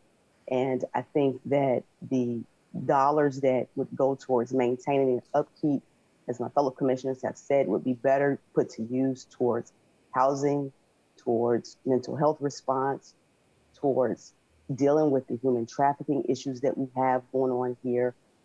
There are so many issues. We should not be scraping the bottom of the pot for a decade with the same amount of funding in the Community Services Commission while the needs of our people continue to grow and outpace the amount of resources that we have.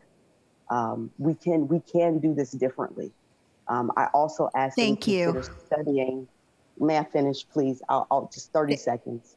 If we could consider studying other nations that have figured out how to do this without killing folks and bring that data before our community so that we can have a roadmap for doing policing differently. Yes. Thank you.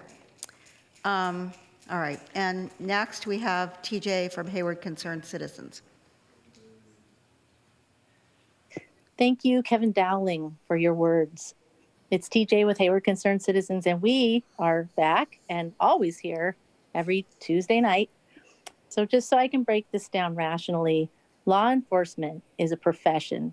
Police have the training, judgment, oversight, and tools required to be prepared for any scenario on the job up to the worst case scenario, just like any other emergency response type profession.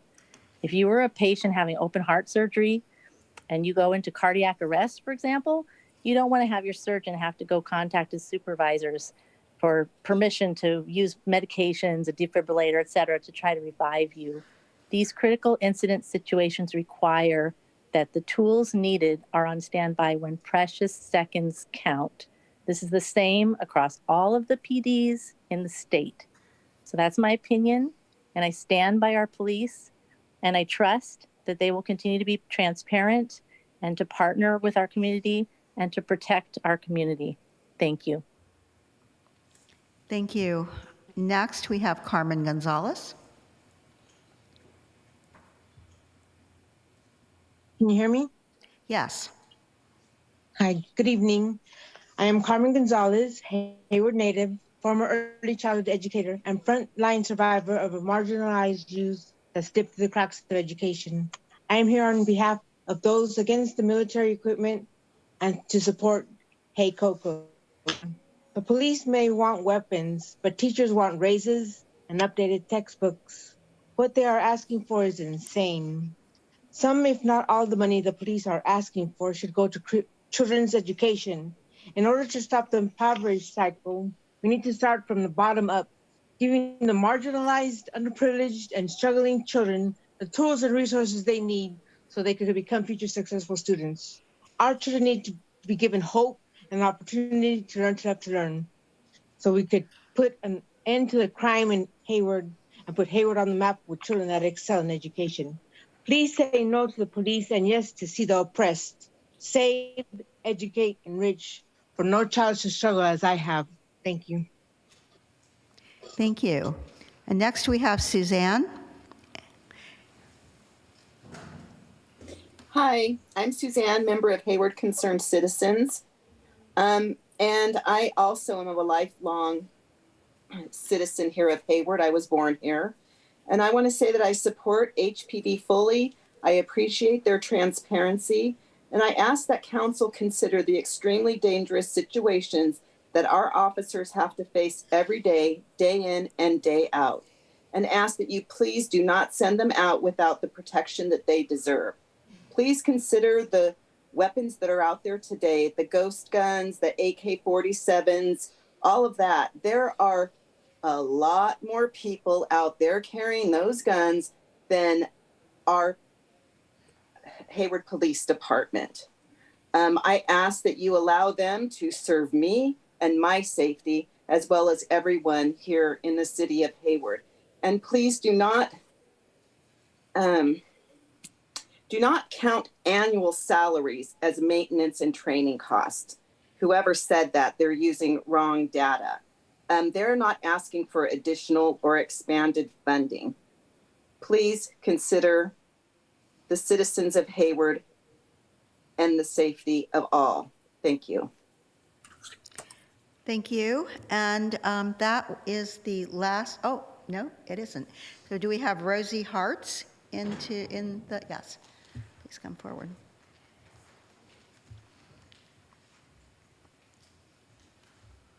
Is this working? Okay, cool. Hi, I'm Rosie Hartz. I'm new to Hayward, about 4 months, and I've been, forming my community, and I met a lot of them outside today, and there are people who are working, raising families, running businesses. There are people trying to get by. There are people who are just trying to, stay safe, stay supported. And I'm going to reiterate that I want each council member to give clear direction to staff to meet HACOCO's 3 demands: to demilitarize HPD, to redistribute funds allocated towards military equipment to other community services, and create an independent civilian police oversight body. And I want to ask, there have been a lot of comments tonight saying that the police needs to have the equipment to react to the things happening on the streets, but why should the police react in a military manner? There are so many alternatives we have to provide for our community, provide safety, and why would we want to continue a war on Hayward citizens? So I would just ask that you're mindful of this tonight, and for the coming time that you have for all of these issues, so that we can better serve our community instead of fearing it. I'm going to end my time by saying I'm participating in HACOCO's work session report card, as many are here.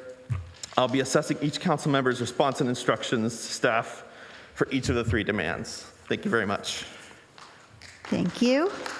Jacqueline Tran.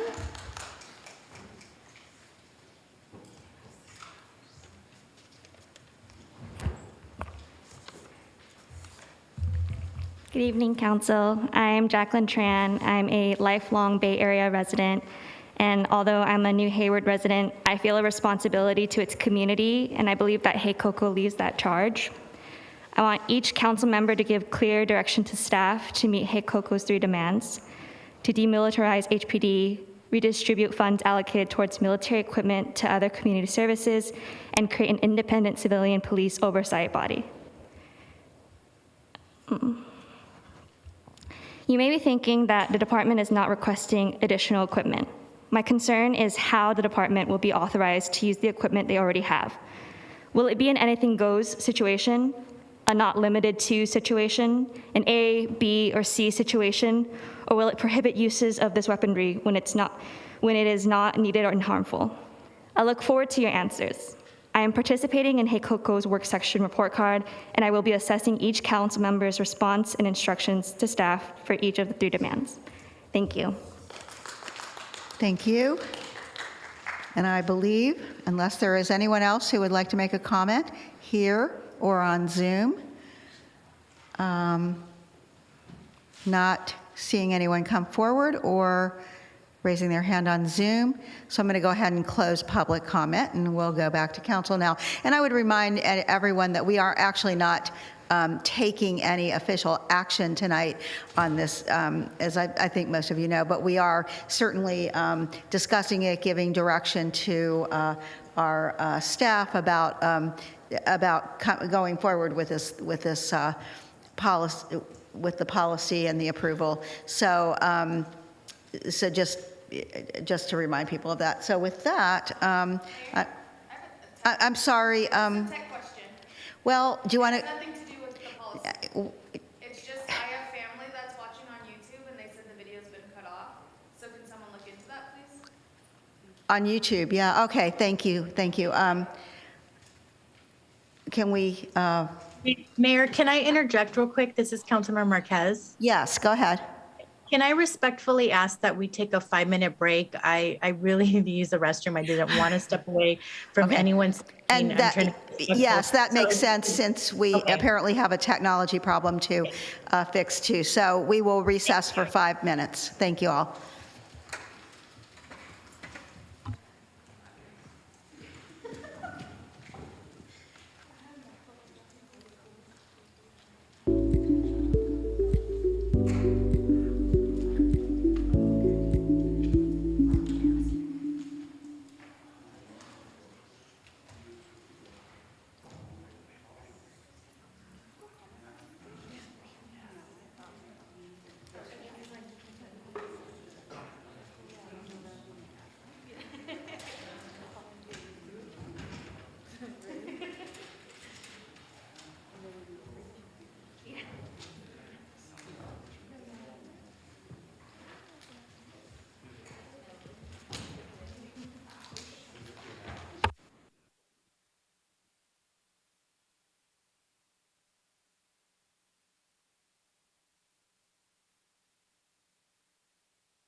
Okay, so I think our 5 minutes are up or more. So we're going to be coming back online. I think that we did get our technology problem fixed. Is that correct? Yeah, our city clerk is confirming that we have fixed our technology problem and everybody's had a little bit of a break. So I'm going to ask people in the chambers here to take your seats or, quiet down as we bring this meeting back to order. And we have come to questions and comments from council members now. So let me move back. And I see Mayor. Councilmember Wahab. Yeah, are we able to have our city clerk, Ms. Lenz, kind of just either restate how to log on or anything like that for watchers, because I think there's still a little bit of struggle. All right, I do believe that she's confirmed that we fixed the problem that was mentioned about Yahoo. Yeah, and I'm seeing, yes, okay, so, so what, you want to explain how they can, like what she does at the beginning of the meeting? Yeah, just okay. Whether it's that screen that she shows, that one PowerPoint slide, or something. There's many people that are unable to view or log on, if you will. Well, if they're unable to log on to it and see it, how are they going to hear her? I mean, Channel 15. So they're trying to see in other avenues if she could just put that one slide deck on. All right. Okay. Madam City Clerk, can you put the slide up about how people can join this meeting? Yes, Madam Mayor. Let me just double check. One moment, please.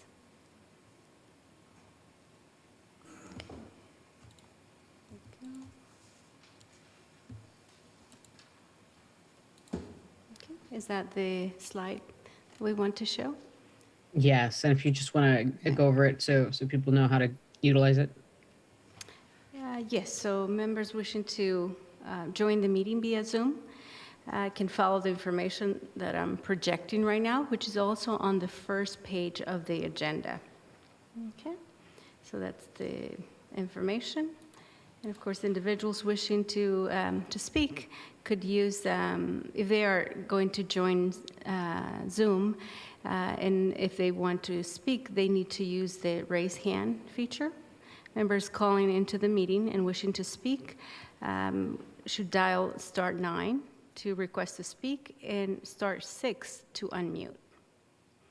And I believe for individuals who are in the council chambers, they know already to scan the QR code if they want to speak. Thank you, Madam Mayor. Thank you. Okay, so now we will come back to, and I know Councilmember Zermaino, you had your hand up for a while there, so I'll start off with you. Thank you, Mayor. A couple of questions first. Madam City Manager, are we using any funds that were previously geared for the police for other resources at the moment?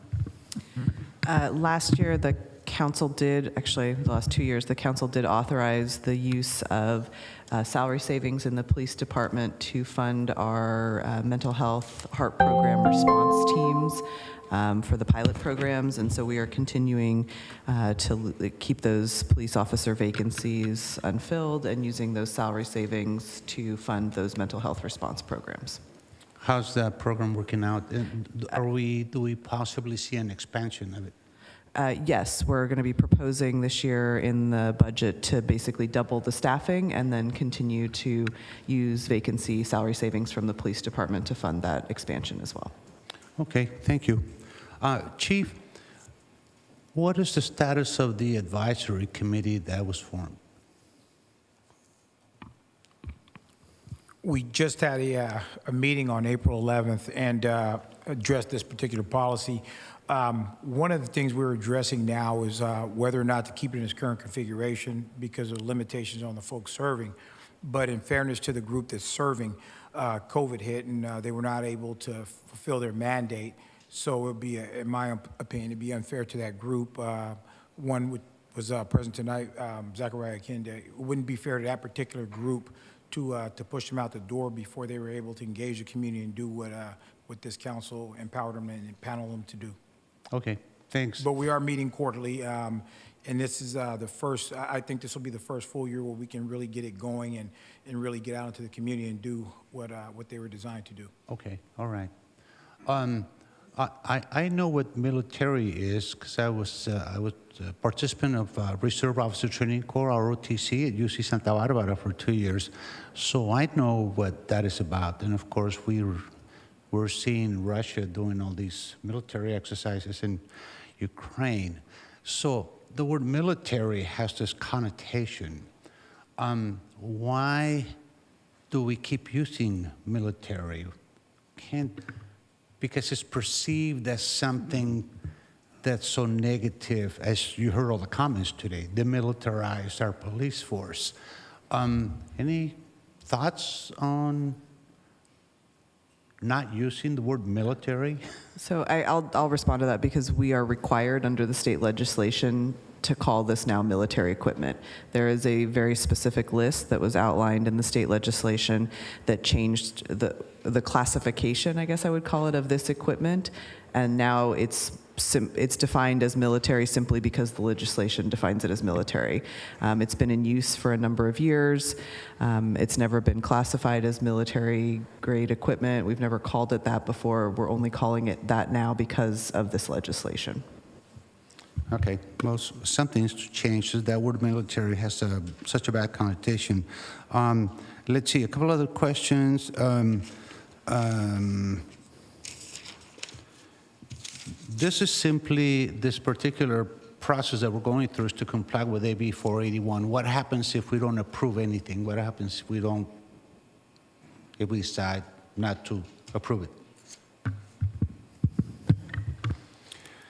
So my understanding, AB 481 requires the council to approve a ordinance, and it can either authorize us to continue using the equipment or not. That's my understanding. Okay. And I think that, if there's obviously gradations within that. So, if there's specific equipment that the council wants to think about more or have more community conversations about, the council could choose to approve certain equipment and then continue discussions about other equipment if so choose. We just put together the entire list of everything that is classified under AB 481, and so this is the start of the discussion. Okay. So let's say in the future, within 6 months, one of our police officers misuses one of the pieces of equipment that we have. Do we have then the authority to disallow that particular usage, or what? Explain to us what would happen, please, with that particular instrument or possibly that police officer. So any misuse would subject the employee to undergo an administrative investigation. That's a separate piece, so that would be investigated. But you could, so annually, the council has to, my understanding is that the council has to reapprove the ordinance, and if there was a misuse that took place within that year time frame, and that conversation happens during the annual report, council can say, we're disapproving the use of this, or they can modify the ordinance to ensure compliance. And beyond that, if there was any criminal misuse of the equipment, it would be referred to the DA's Office of Prosecution. Okay, so it's kind of like a checks and balances of sorts to a degree. All right, so we do not plan on purchasing any other equipment? No. Okay. Now, AB 4181 has this huge list of material and equipment. How do we compare as far as, do we have 10% of what 481 lists, 20%, or do we have an idea? So I think based on the list, we have equipment that falls into about half of the categories. Okay. There's other equipment in each of the categories. So for example, category 1, there's other items that other agencies possess that we do not. All right. How do we compare with other cities as far as the public safety equipment? I don't want to call it military equipment because it's not really. We don't have a military police force. But how do we compare with other cities as far as equipment that deals with public safety? Are we similar to them, or do we have a lot more than they do? Do we have less than cities of comparable size? I mean, New York, obviously, we can't compare with New York. I think what we might be able to do before we bring this back, and maybe as part of the community meeting, is maybe try to create some sort of matrix that shows the equipment list of the things that we have, and then having a list of comparable agencies in the Bay Area and who is also using the equipment that we have, and that I think would help for comparison purposes for the public and for the council. So I think we can probably, I know we don't have that this evening, but I think we could probably work on that to bring back. And one last question, Chief. These meetings that will happen with the community, what will be presented to the community? What is the thought? What is the plan? To have an open forum and dialogue and explain to the community kind of what we've started here tonight, what the policy entails, what the equipment looks like, and to present to the public basically what HPD has in its arsenal, and get feedback from the community about possible changes to the policy, and check the temperature of what they believe we should or should not have. Okay. All right. I thank you all to the folks who are here speaking for and against our police force, which has public safety equipment. I've spoken with quite a few other residents every time I see somebody out in the street. What do you feel about this? Da-da-da. They all tell me, I want to feel safe in the city of Hayward. And then I ask, well, what happens if there's an emergency? Well, I want my police officers to be ready and well trained to handle that emergency, whatever it may be. I do not feel that we have not heard some of the requests. As you heard, we are using some police money for other resources. We have a committee that can be improved, and we are not purchasing any new equipment. I am satisfied. I will get a bad grade from you folks, but that's okay. I am satisfied with a police force that we have that, in my mind, is not a military force such as the one that's invading Ukraine, or such as the one that fought over in Vietnam, where I almost went. That's why I became a ROTC. So those are my comments, my questions. Thank you very much. Thank you very much, Alex. Thank you, Alex. Okay, let me just say that outbursts like that, I will have to ask the officer in the back, and I don't really want to do that. I think we need to have a conversation. You had your say, and you need to respect the right of the council members to now speak. You say you're listening. Well, that wasn't listening, and I really have to ask you to be respectful at this point and listen to council. Thank you. Go ahead, council members, Armenia, sorry. Thank you, Mayor. Thank you all for coming over. Chief, thank you, and staff for the presentation. Okay, thank you. We will switch back and forth here. So I'm going to go to Councilmember Marquez on Zoom. Thank you, Mayor. Just checking my audio. Can you hear me okay? Yes. Okay, thank you. So thank you to staff for putting this presentation together. Thank you to all the members of the public for coming out and sharing your views, your opinion with us. I know for many of you, this is a traumatic discussion, so I want to acknowledge that pain, and thank you for just being strong advocates for our community. This is a work session. I have lots of questions. I think we could be here for hours. I think there was a lot of misinformation out in the public, unfortunately. But what I want to say, to try to be as concise as possible, is I don't want to put anybody on the spot, but if our city manager or chief of police can just kind of summarize like the top 5 things that this council has committed to improve when it comes to community policing and reimagining policing. We have specific project initiatives in our strategic roadmap and things that are already in the works in terms of behavioral health response, the work we're doing with our dispatch center. If someone could just please just give an overview, I think it's very important to have context in terms of how serious this council has taken the concerns and issues of policing in our community. So that's one of my requests. If someone could just kind of frame the discussion for us, please. So I think there's a total of probably 11 projects that are on, 9 or 11 projects that are on, 9 projects that have been on the recommended list that came out of the Policy Innovation Workshop Series. You mentioned what we're calling the HEART program, which has an embedded mental health clinician in 2 separate response teams, one with our district command police officers and another where it is partnered with our community paramedic and a mental health clinician for sort of different response models that we're trying out. We are, as you mentioned, working on changes to our an evaluation of our dispatch center and how we can better triage these calls coming into the 911 system to make sure that the appropriate response is provided to individuals who need it. I'll look to, the People's Budget is another of the projects that's on that list, although not directly related to the police department, as an opportunity for more community engagement and an opportunity for community-based projects.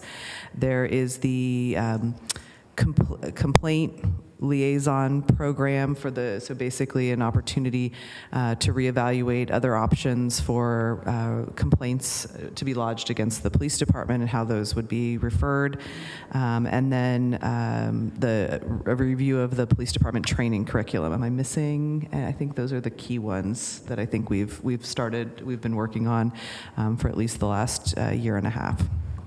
But there's things that are off that list that we've done also internally. We've added another body to our internal affairs unit to streamline the process for folks coming in and making complaints against officers. And we've also done that internally as well as externally. So complaints on personnel against personnel. And we've also changed our use of force policy. So there's also things internally that we've done in addition to the things that we've done with the innovation projects. Okay, and we are grossly understaffed, is that correct? There's maybe over 20, maybe approximately 30 vacancies in the department, is that correct? There's over 30 at this point, and just not in the patrol side. We're also hemorrhaging our dispatch center. There's also professional staff that we are sitting probably at approximately 50 vacancies right now across the entire PD. And they're also, our dispatchers are being required to work mandatory overtime, is that correct? That is correct. Okay, so I just feel that it's really important that the public be aware of the nuances. We're doing a lot in the city. We're still in the pandemic. That's why some of us are participating virtually due to family commitments and responsibilities and just whatever the reason is. But I just want to put things in context. So I think this is obviously a mandate from the state. I am taking it seriously. I want us to approach it in a very thoughtful way. I think there needs to be a lot more education. What I would like to see is the categories broken down and more concrete information in the policy in terms of when would this be used, what's prohibited. I just feel like the public needs more information. I need more information. So that is a specific direction I'm giving to staff. I also don't know if it requires another work session. I don't know if this needs to be brought to Council Infrastructure Committee. We need more time on this is what my ask is. But when it comes back to us, I do want the specific categories outlined with visuals. Like I said, concrete examples of when that type of equipment would be deployed. I also want more recent information. When was the last time? Give me examples. When did we have to deploy this equipment? Because I need this information before deciding what can we basically get rid of? Like, what can we transition out of? I have no desire to expand the use of more equipment. I think staff has made it very clear that's not the ask tonight. And I'm going to take that a step further. Are there any other equipment listed in these categories tonight that are going to be asked by the department for our upcoming fiscal discussions? We're going to be having a budget work session in a couple weeks. Are there any of military type equipment being requested in that discussion? Can staff answer that? No, there isn't. And to answer your other question, when you asked when this equipment was used, a few hours ago, Livermore Police Department located a murder suspect in our city, and the equipment was deployed to get that subject in custody at one of our local hotels. He is suspected of killing a young lady with an assault rifle that we still, I don't know if they've recovered that yet, but it was used a few hours ago. What was used specifically? The, what did they go out with? It was an actual SWAT activation. So a lot of the equipment that we're talking about was brought into the field. Our negotiators did a great job, and there was a surrender without the use of any force. So. Okay. Thank you for providing that information. And then what context, I'm sorry, council member, just for context, I've been in policing for 32 years. And one of the things that struck me when I came to Hayward, I've listened to some of the folks in the community talking about this. It surprised me how many folks were wanted for murder and attempted murder in other cities that find refuge in the city of Hayward. This is not Hayward community members. These are folks coming from other cities in the East Bay, across the Bay, that for whatever reason have decided to take up in the hotels located here in the city of Hayward. Okay, thank you. And one thing I really want to know is who makes the call to deploy? Is it I forgot the terminology you're using, the squad, there's another like acronym you're using. Who makes that call? Is that the chief's call, a captain? So you don't have to answer it tonight, but my point is, I think we all just need more information, right? So that's one of my biggest requests. I also appreciate the fact that the use of the cap is going to be reassessed. I know Council Member Wahab in the past has asked for that group to meet under Brown Act rules in terms of noticing and public participation. I'm not ready to support an oversight board at this point. And that's also confusion. My understanding of that may be different than the public. So again, we all need to be using the same terminology. We need to have education with respect to these terms and these different governing bodies that are being mentioned. But at the minimum, I do think that we could start noticing those meetings to get more public input. That's like an easy thing to do. So I think at the minimum, I do want to see them have more structure to that body, and with the emphasis on allowing the public to participate. So that's one thing I do want to ask. I think those are all my comments and questions for now, but I truly feel like we have a lot of work to do. And with respect to the deadline in September, if we do something like meet the minimum requirement, but this is something that we revisit like in the winter of 2023, I'm willing to do that. And I know there's going to be annual reviews on this, but I think this is our first attempt at it. And we're going to have to go through a lot of public education, because I'm fearful that we're all using different terminologies. We have a different understanding of things. And I think we need to basically kind of stop and educate the public on what exactly is being done. And once we have that concrete information, then I feel that I could be in a position to give better direction. But right now, I just have way too many more questions than to be able to provide any direct feedback at this time. So sorry if I made that more confusing than it needs to be, but, and please ask for clarification if I'm not clear, but I definitely want this to come back with more concrete examples and with the desire to look at what can we start transitioning out of our department. Thank you. Okay, thank you. Councilmember Lamnon. Thank you, Mayor, and thank you, HPD, for your presentation. And well, okay. I actually called Councilmember. I was going back and forth. I'm sorry, Councilmember Andrews. I thought I heard me. Go ahead. Okay, I'll come to you next, okay? Thank you. Okay, thank you. Okay, so first of all, thank you to everybody who came out, either virtually or in person. This is the start of a dialogue. And I think Councilmember Marquez said that well. There is so much we have to discuss, and yeah, we're probably not going to get to all of it by the September deadline. So there are some things that I suspect are that there may be some easy consensus on. For me, that looks like the command center for dispatch. I mean, that's an RV. It gets deployed in emergency services. You know, is that something we easily can make sure we get to use after September? Whereas there's other things that I think we need a lot of discussion about. I do have concerns about, you know, why would we use tear gas? Have we used it in the last however many years? Are there manufacturing standards about that? You know, is it productive to use it? Things like that. And so what I think we're starting is a really healthy dialogue in our community about and education. You know, when I hear the word rifle, I may have a particular picture, but I went out to the firing range to see what this stuff does in process. And I think when we go to the community meeting, and I have some recommendations, I'll get to that in a second, that we actually have, I'm going to suggest we have more than one community meeting, and that one of them be in a place that people can actually see what does the armored vehicle look like? What does the mobile command unit look like? To the extent that it's safe to handle or at least look at this equipment, I really appreciate that there were pictures. And I think that we need to, as Councilmember Marquez said, start to use the same language. So what is this stuff? How do we use it? When do we use it? Et cetera. I think that is helpful for all of us, for our officers, our public, the council, et cetera.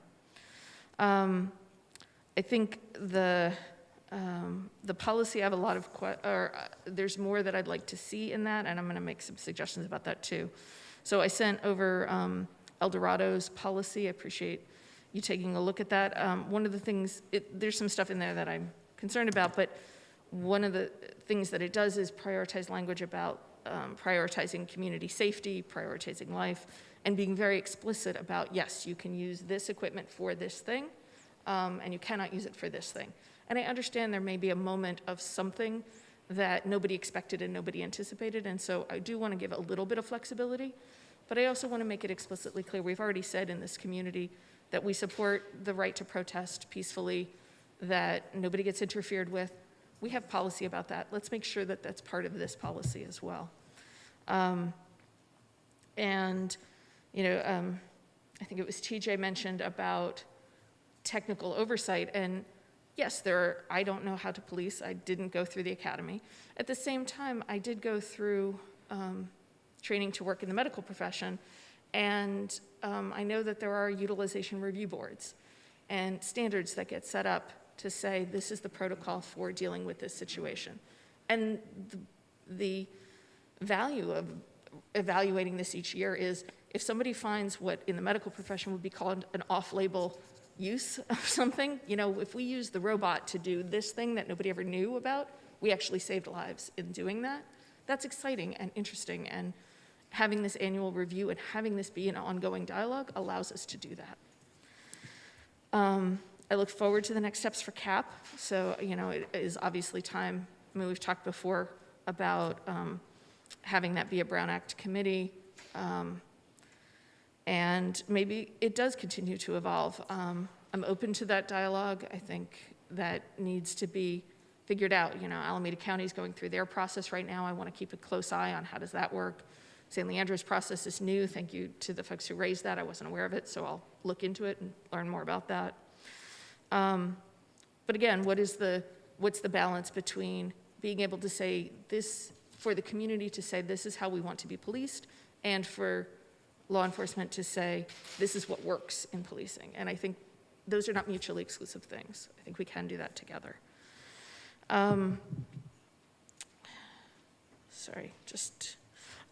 One of the other dialogues I think we need to have is some opportunity to talk through incidents.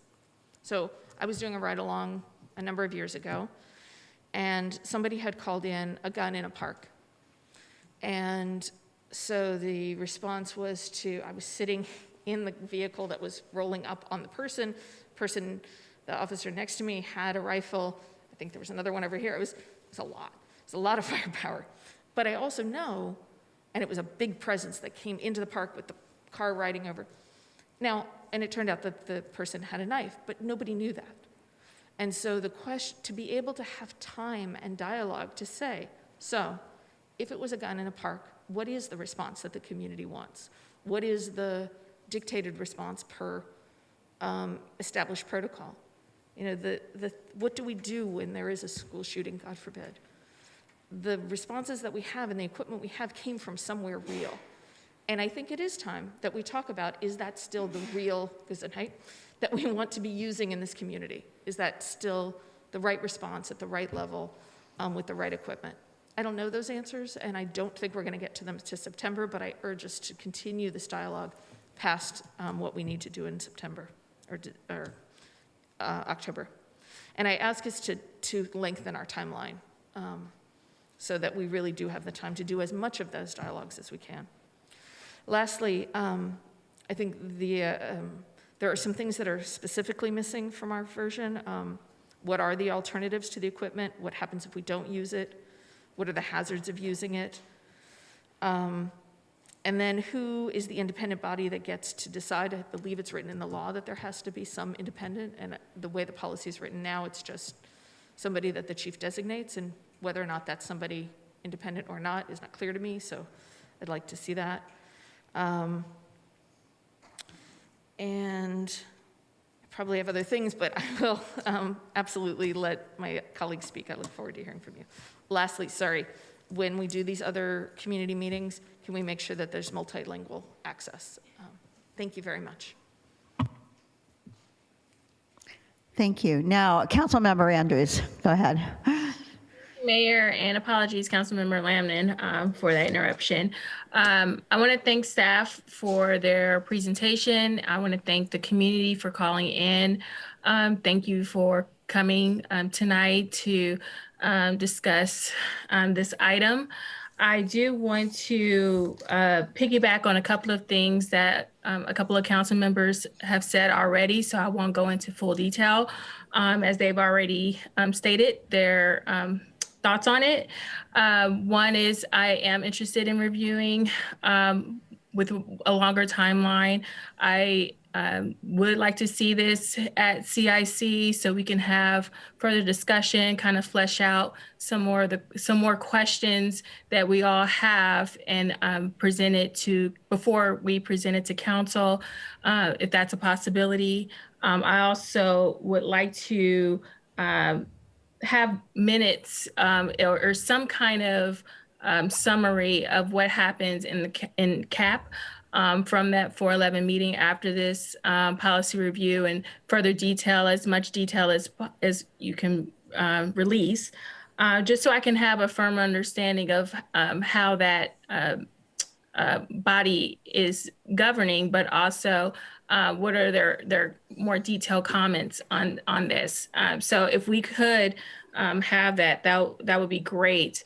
I do also want to, at a later time, do want to have some kind of work session on just how the CAP is formed, and if we are going to make changes, we should talk about that, discuss that in further detail.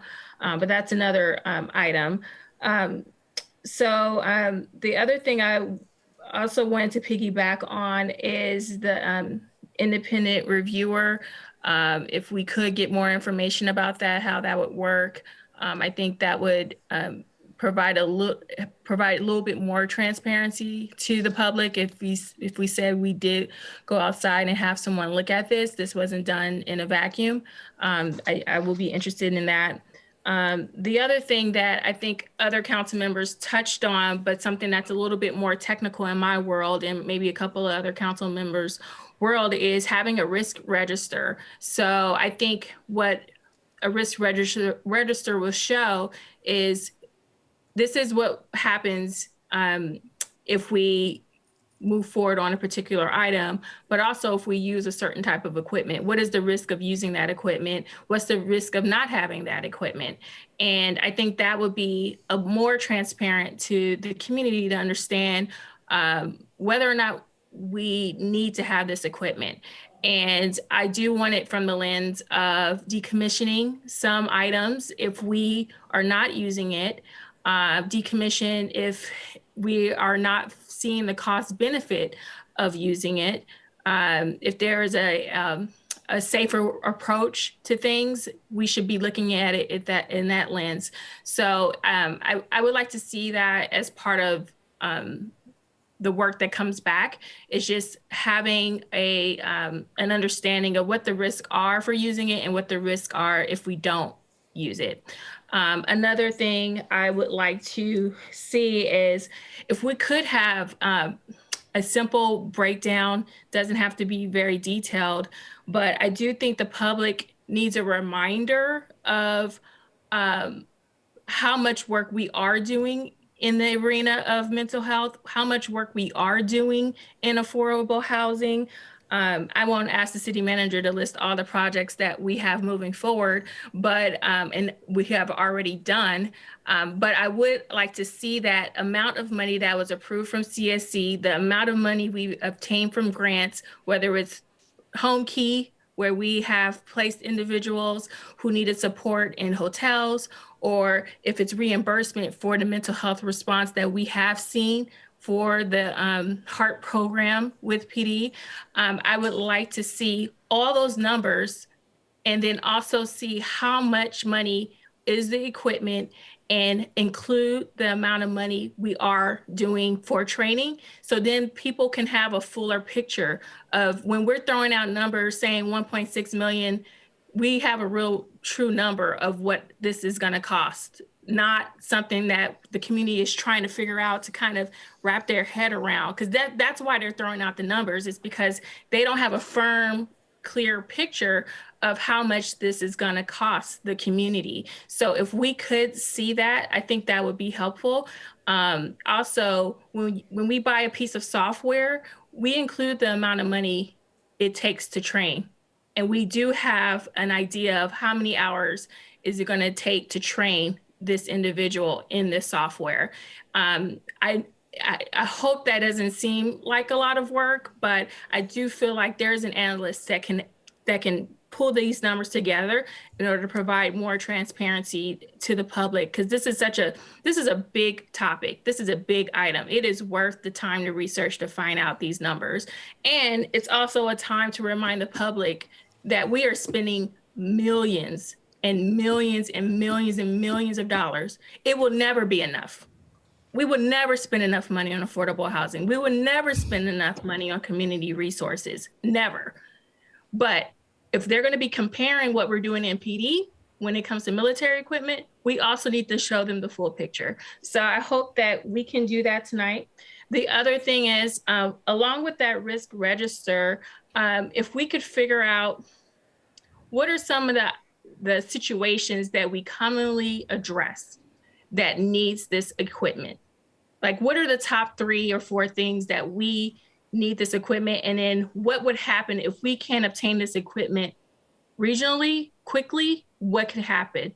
And so if you can add that, you won't have every scenario under the sun. I recognize that. But if we could have a firm understanding of why we need the equipment or not, that would be great to add.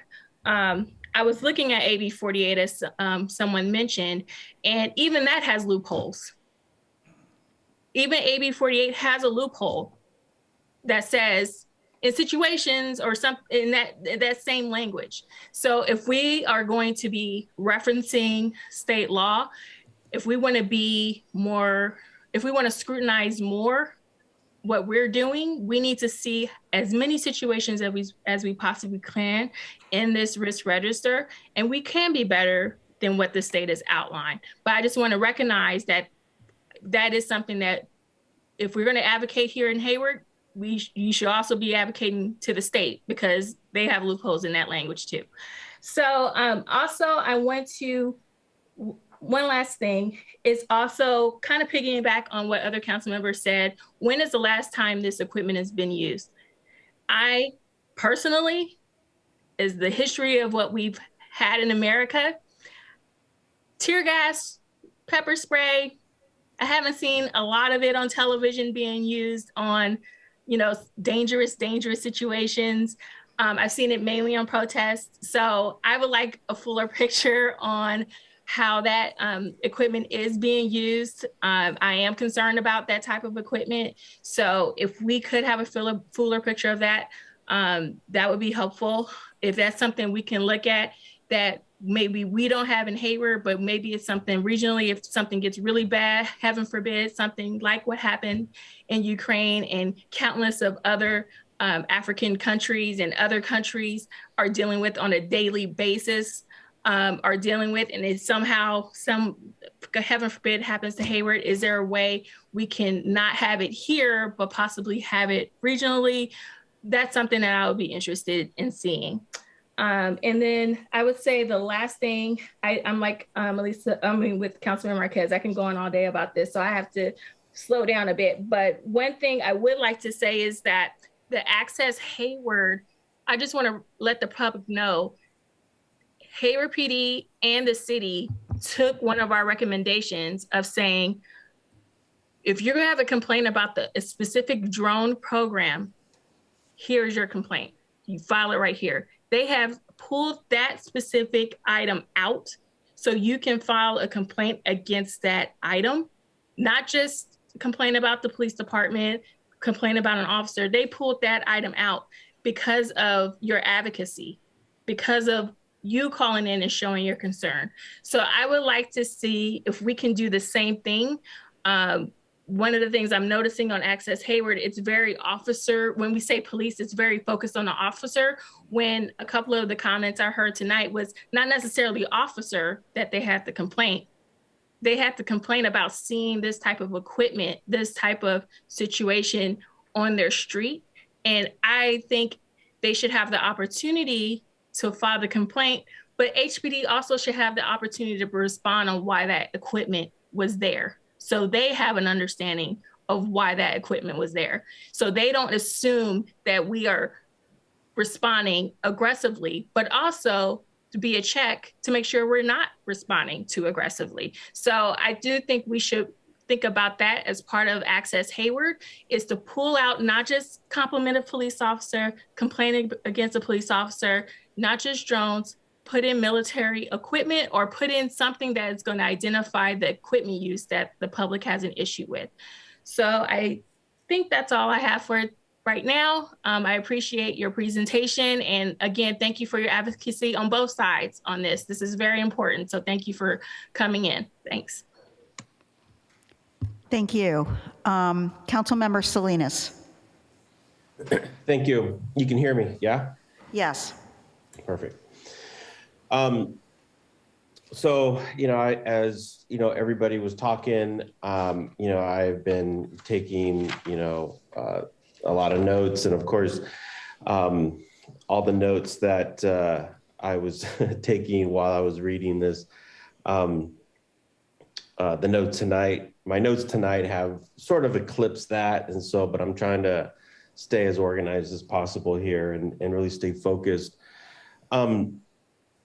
I want to acknowledge my colleagues Marquez and Andrews for really putting a nice context to this discussion. This is a big topic. I agree. This is not something that we're going to get done before May. This is not something we're going to get done before September, and so it is going to take a long time. It's going to take process, and it's going to take people to to contribute to the process, but it's also going to take people to trust the process. And so, we have time. And so I just want to make that point. There are some technical things I just want to include here in the discussion. First is regarding the so I'm specifically looking at the actual policy, policy 706, and I tried to just sort of outline my comments here regarding the coordinator.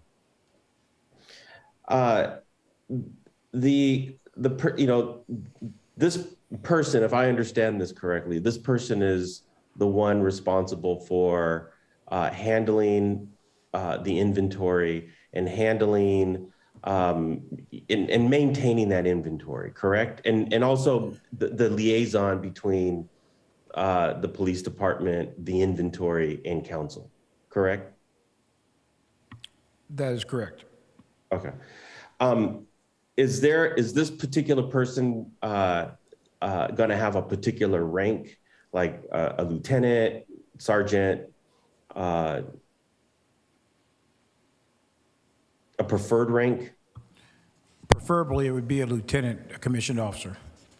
Okay. Why is that? Because it's a management level position, and for something like this, you want a management level position. Okay.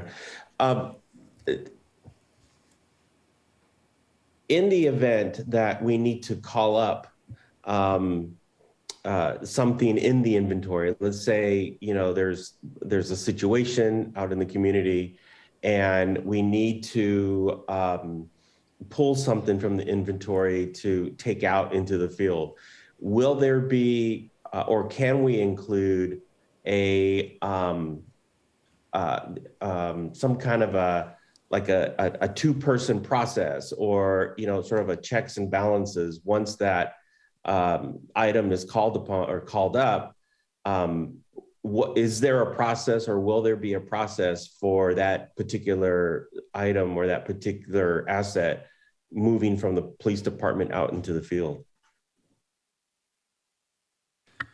I'll try to answer that one. So a lot of the equipment that we've talked about in our inventory is is assigned to the SWAT team. And so there's a lieutenant who's assigned oversight of the SWAT team. We've referred to that person as a SWAT commander. Anytime there's a critical incident that meets our internal criteria, we have a matrix that kind of determines when the SWAT team gets activated and when it doesn't. In part because we don't want to be using it for things that we shouldn't be. But that individual gets information from the watch commander and makes a decision about whether or not it meets the criteria in that internal matrix. Mm-hmm. And then that individual actually calls me. So there is, to your point, kind of a two-person authorization process internally to make sure that we're not using this equipment for things that we shouldn't be using it for. And so that will be included in the policy moving forward, correct? Absolutely. Okay. And to date, that is the policy to date that Deputy Chief Matthews just outlined. That is currently the way the decision to deploy that equipment is made. So that's what happened this afternoon to the situation that you alluded to earlier, correct? Correct.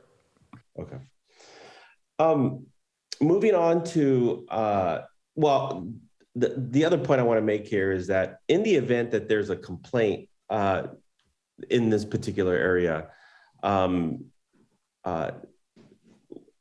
can we have I think I heard that there's going to be a separate non-internal affairs person investigating complaints or other issues filed against this person. Is that correct, or did I hear wrong? No, it would be internal affairs if there is a misuse of equipment violation of department policy. There would be an administrative investigation that would be handled by internal affairs. And if the misuse was criminal, there would be a separate investigation done by the Alameda County District Attorney's Office. Okay, that's fine. Regarding inventory, so, as I was reading this, I was thinking about, I'm assuming that there is some kind of a inventory database that all of these assets are listed and held somewhere, correct? Yes, we do have internal inventory lists. Okay. Now, is there, do we know, are these databases shared with other agencies? So let's say there's something that we don't have that another agency may have. And is that something that's, you know, regularly updated continuously? And is that something that we see, that we can see in real time in the event of something happening? So the Alameda County Sheriff's Office maintains, they are the mutual aid coordination agency for Alameda County. Each law enforcement agency in Alameda County participates in it. They maintain a master list of not only regional equipment, but they also maintain a list of agency capabilities so that if something big happens, they know who to call and for what. And this list is, is shared regularly, correct? I'm not sure if it's shared publicly. It's not maintained by us. I know that it is shared in the regional law enforcement community. Yeah. The reason why I bring this up is because I know one of the speakers brought it up, and I even wrote it down. And of course, Councilmember Andrews framed it again, but used different words. But you know, it's looking at it's focusing on what it is that we're truly using, and you know, and sharing with other agencies what we have and what we don't have, because you know, we may have things that another agency doesn't have. And in the event of something that happens in Union City or in another city, we can share those databases and we can share those assets, where one city isn't necessarily having to, you know, buy a particular asset. And, you know, instead of, you know, all these cities sort of ramping up individually, we have this sort of information sharing database where we can share, and each city can really focus on the assets that we need specifically for our city. Does that make sense? It does, and that's certainly a conversation I think that can be had at the county chief's level. Yeah. You know, that would have to be something that the county sheriff would have to subscribe to in terms of maintaining an inventory for other agencies to use. The only issue, and we talk about this in a lot of different areas, is, you know, the local control piece. If you're calling somebody else to your city to help out and they're bringing their equipment, they're also bringing their use policy with it. And so that's something that we need to consider as we're making these decisions. Yeah. In that context, you know, and I guess this is what, you know, and if I heard Councilmember Andrews correctly, I think she called it a risk register, right? Is that what you said? Okay. Yeah. I mean, I think that's, you know, a very good tool to begin to think about, because that's where we can really show the community what it is that we're using. And what are the benefits of the assets that we're using? And if we don't have these assets, what are the risks that we potentially have? You know, what risks can potentially occur? So I agree with that idea, and I think that's something that we should think about. The approval process, you know, and I hope the community understands that, you know, we're not, you know, I don't think any of us up here want to, you know, super militarize the police department. We're not here to, start, this shopping spree on equipment that will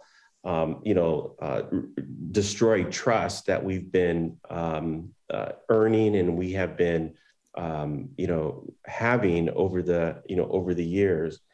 But I do believe that the CAP committee and the council, one, we need to work together and we need to, work in partnership. But I believe that both the CAP committee and council are good processes in order to approve, any asset, but not only just approve assets, but it's also to evaluate with good information, thorough information, current information, all the stuff. I agree with what has already been said, of course, with community input.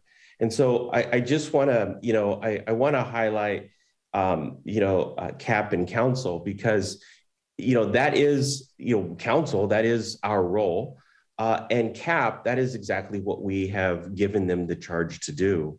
I absolutely agree with the idea of, maybe it's time that we rethink what CAP does, and have that conversation. We're not going to have it now. We're not going to have it when this comes back to us in a few months. But that's something as we start to look forward, is that what is the role of CAP, particularly today, as a lot of different, a lot of things have happened. History has changed over the last 25 months. And maybe that is something that we look at again and evaluate. But at the same time, I also want to be very clear about the role of the council. The role of the council is, this law sort of puts this squarely on the shoulders of the council.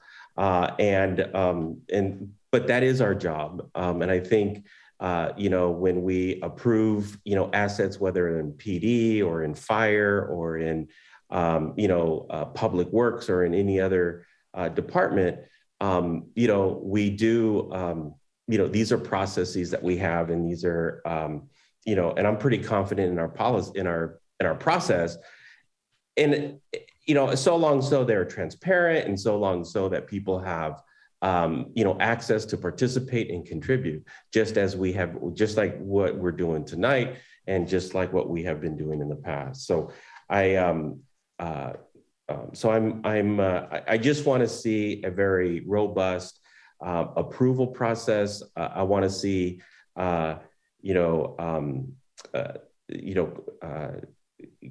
both CAP and council have, a clear process. And and that's, of course, falls on us to outline and detail.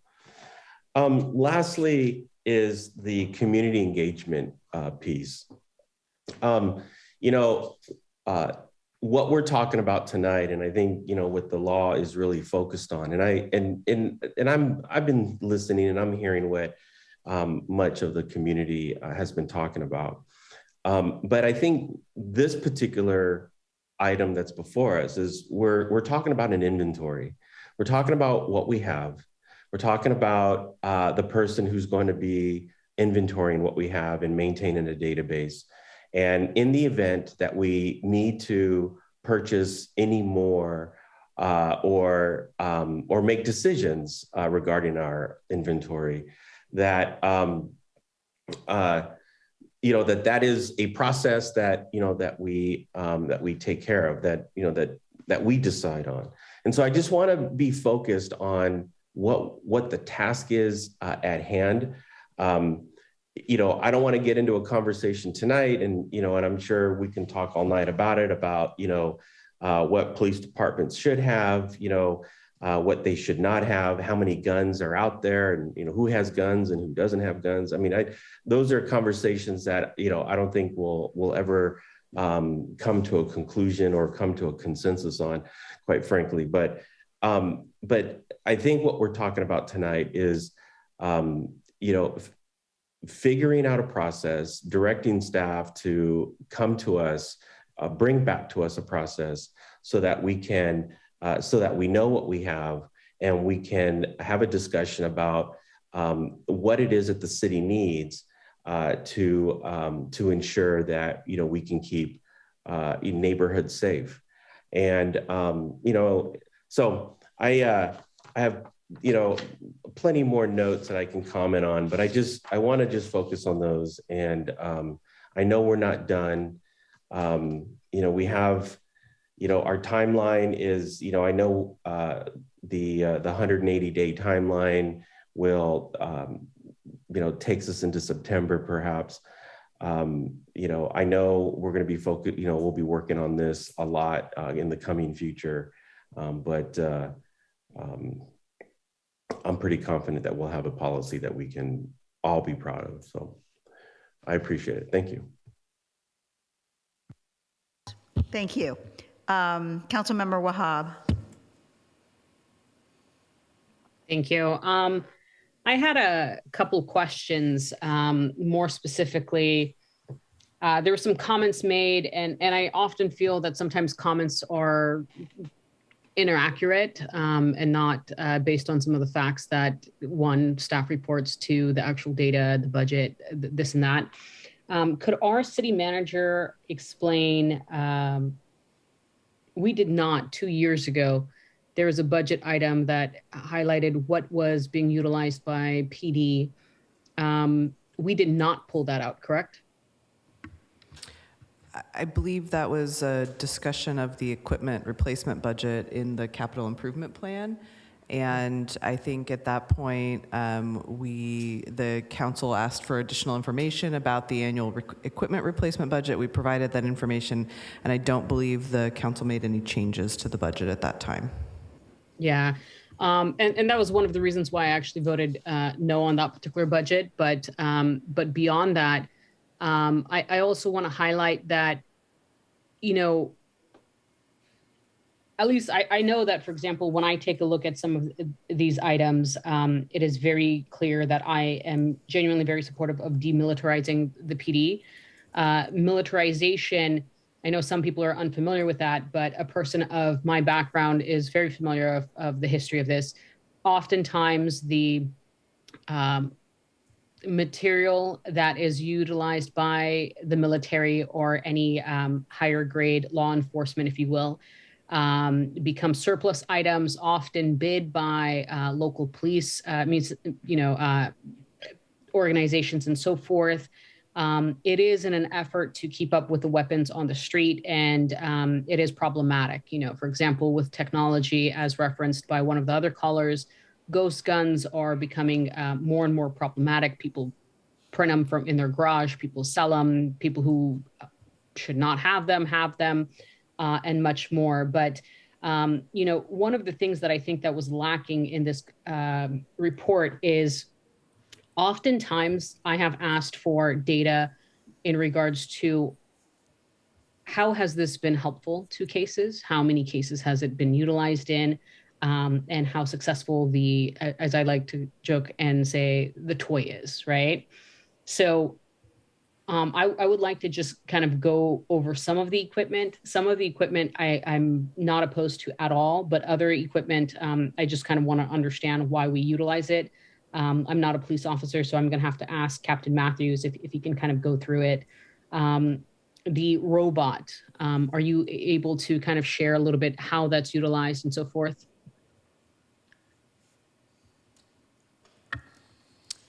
Absolutely. It's a tactical robot, has the capability of... And would you mind showing the photo too, just because I think there was a lot of conversation. We kind of forgot what it looks like. Can everybody see that? The folks online? I can't tell who can see outside of the room here.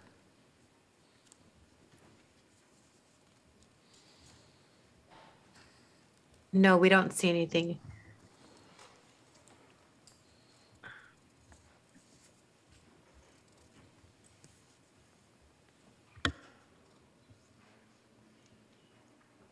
It was in the PowerPoint.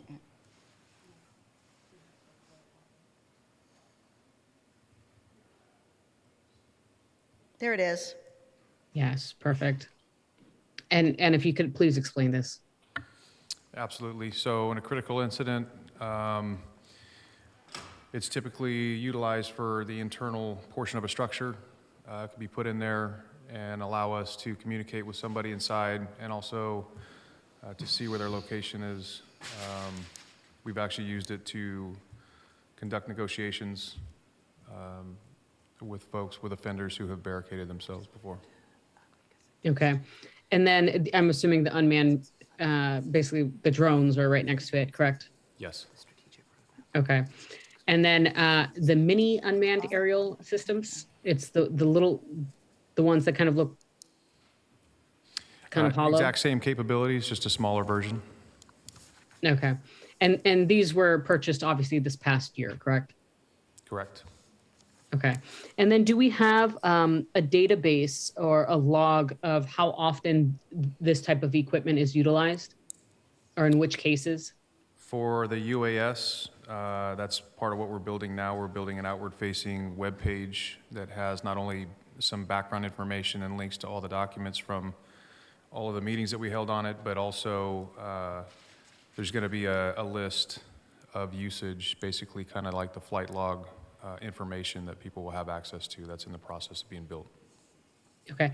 And I just wanted to highlight, I'm not going to, make you go through every single one, but a good chunk of them, but not every single one of them. I think it is important just to kind of identify, when do we utilize this equipment? The reason for that is because, and I know that this wasn't technically under, PD, but the robot in the garage that I have complained about for, every time we've ever talked about toys and tools, it has not resulted in citations. It has not resulted in any safety benefits to the public. It is literally just a robot scanning things, and we are giving almost $100K a year to, have that, maintain it, and so forth. And then it got vandalized, right? So I think having some data on when do we actually utilize this, when do we deploy these particular tools, how much does it cost, the maintenance cost of it, the training effort around it, and really how beneficial was it, right? So one of the other toys that was here that I was not supportive of was, and it's not considered military equipment, and I want to be very clear that the state law just had kind of a list of what they consider it, but there's plenty of other equipment that is not even being highlighted. So I do find that, problematic in the state law. But the Star Chase, shooting a tracking device on a moving target, how often have we deployed that? Because when it was requested, I think we stated in a number of years, high-speed car chase only happened 6 times, right? So if we are utilizing a tool, right, I would like for that tool to address a top tier problem that we are facing in Hayward, right? Whatever that top tier problem is. If it's robberies, how can we tackle robberies? How can we prevent robberies? How can we support, the individual that's being robbed more effectively, and much more? I don't feel like we have those stats on the tools that we have. And sometimes I just feel like it's a waste of money, right? Just, so as much as we can have not only the use case, but also the results in each year of what does this look like? How often have we used it? Where did we use it? What was the case like? And how successful and helpful that particular effort was. The other piece is the fact that we have language that is always problematic for me in a lot of the usage. It is, for example, in description about this robot, which, I'm going to highlight another question about it in a minute. You could keep it up there because I'm going to come back to it. Is that use is authorized for all members of the department who have been trained in its usage. But the only concern that I have is the fact that that usage is not clearly defined per case. It is defined by the individual using it, but not defined by we will deploy it if these metrics are met. We have an individual armed, barricaded in a building, potentially has hostage, whatever the case is, right? I think that there needs to be some criteria and a framework of what that potentially looks like. You guys may have that, but it has not been clearly defined, right? It's very, very subjective. And this is the part that I have a problem with language on, especially around the word usage. We don't define things as much as possible.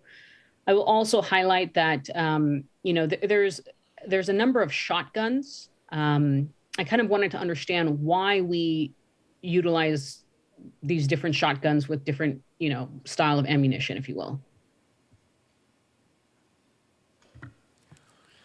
Well, I think that every firearm that we possess in the police department is designed for a different set of circumstances.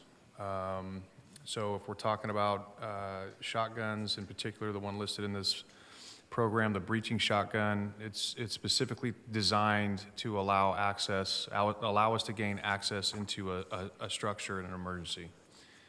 That's what it's used for. It's not used for any other purpose. Would it go through a door? Breaching, to me, that means that. Depending on the structure of the door, yes. Okay, and has there been any incidents where there was potentially a victim, if it was a hostage situation or a DV case where that was utilized? Do we have any data on the usage of this particular weapon? Or, for example, even the Winchester, 22, 5.56 full metal jacket, .30, the whole nine, what do we use it for? So it's a piece of equipment that our SWAT team brings with them in the field on a consistent basis. But in terms of usage, in going back 5 years, I don't know that we've had the need to deploy that particular tool if we're talking about the breaching shotgun. Again, one of the thought processes is that, much like a construction worker or a carpenter, you bring all your tools to a problem and then you select the ones that you need based on the circumstances. And so it goes into the field regularly when the SWAT team deploys. But in terms of actual usage, at least in the last 5 years, there has not been a need for that. Okay, so one of the exercises that I would like actually PD to kind of look at is taking a look at which weapons here based on statistical usage. And if you have data that goes back 5 years, I would love to see that as well, is which ones you guys would suggest is unnecessary, right? There's a number I can think of, but again, I'd like to base it on data and not just opinion of what this weapon in my mind could potentially do.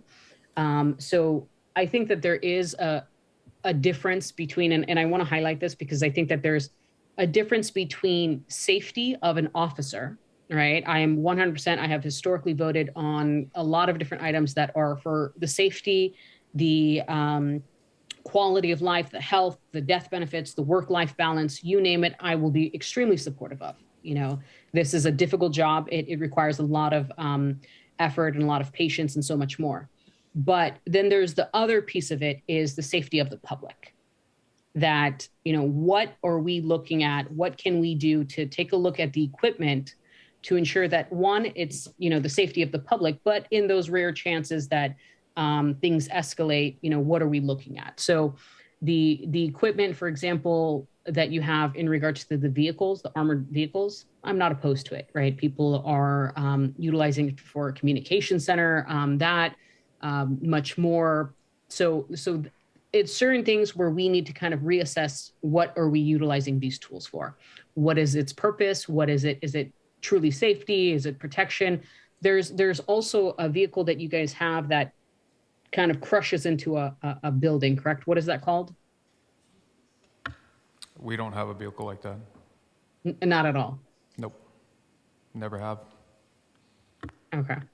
I think I'm thinking about a different vehicle then. But it's a vehicle that is a very large vehicle. I don't think it's these two that you have up here, though. Can we go to the vehicle slide? Sure. This is the armored personnel carrier. As I said in the presentation, it's not weaponized at all. There is no attached breaching equipment to it. So unless you physically drove it through something, which is not probable, we don't have something that can just crash through things. It's basically a Ford F-550 with steel plating to protect the occupants from taking fire. Okay. Yeah. So for example, in this vehicle, like I said, I'm not opposed to it. There's another vehicle that, I don't remember where I saw it or heard it, but I was referencing. My next concern is also the training. I think that we highlight that, individuals are trained, but is every single officer trained to utilize some of these weapons, or is it just, do we tier that out at all by any chance? We do. Much of the equipment that's listed in this inventory is specific to the SWAT team, so the only folks that are allowed to carry and deploy it in the field are those folks that are assigned to the SWAT team because they've been through specific training on it. Okay. A lot of this equipment is not deployed as a matter of routine in a patrol setting. Okay. And then, for example, when you guys talk about less lethal, what does less lethal mean? It's usually a tool that's not designed to cause significant injury or death, but we call it less lethal because if used improperly, there is that possibility. Okay. And then what is a CTS 40 millimeter launcher? So the 40 millimeter is just a reference to the size of the barrel. It's a single shot launcher designed to deliver, in our case, the 40 millimeter sponge round, which is basically the consistency of a racquetball. Okay. It could cause damage in the sense of broken bones.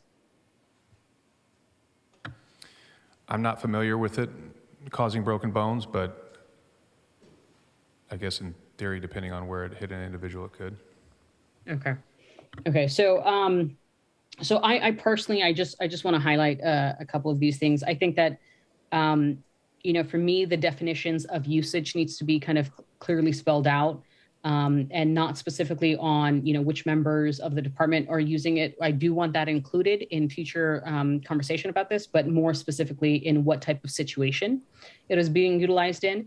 I also would like to see if we can go even beyond what is requested in this assembly bill, specifically kind of just doing a reassessment of what, do we have in our toolkit, if you will, and seeing just historically, how often have we used it? Do we really need it?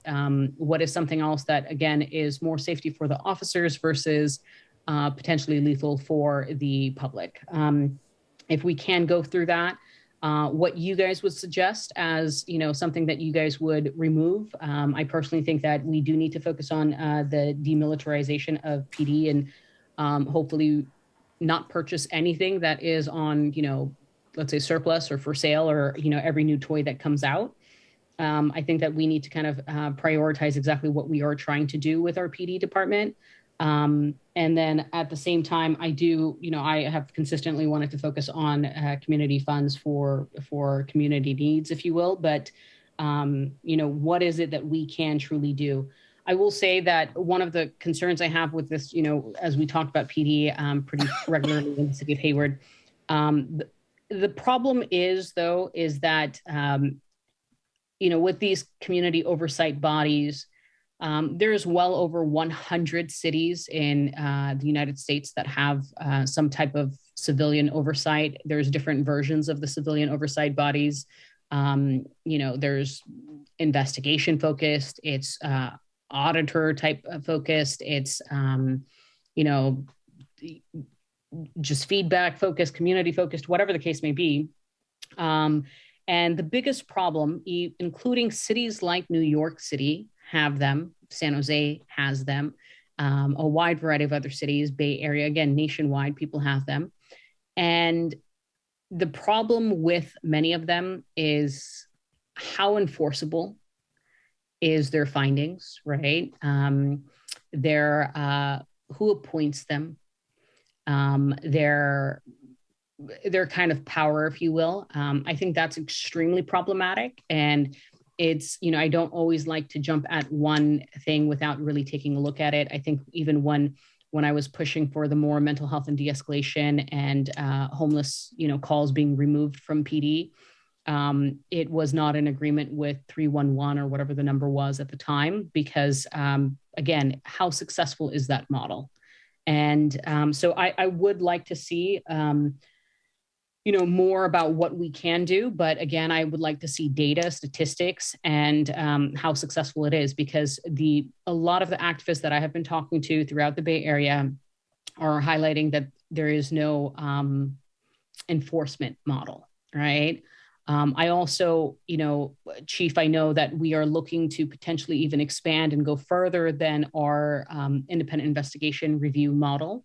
And I hope that, you can talk a little bit more freely about that if you have a chance.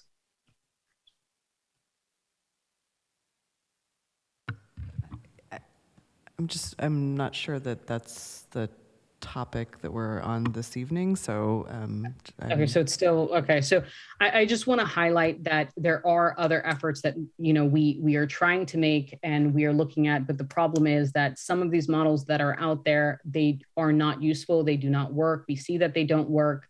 And so what else can we do? So the few things to wrap this up that I would like to kind of see is, number one is, I do kind of want to see more weapons on this list that you guys see, that you guys are utilizing, that we can do an assessment of, not just restricting it to whatever the Assembly bill kind of pushed, number one. Number two is the definition of language. So from usage to, what is the circumstance, what is the use case, what is the, training, what is the history of it, what is the data, how many times has it been deployed?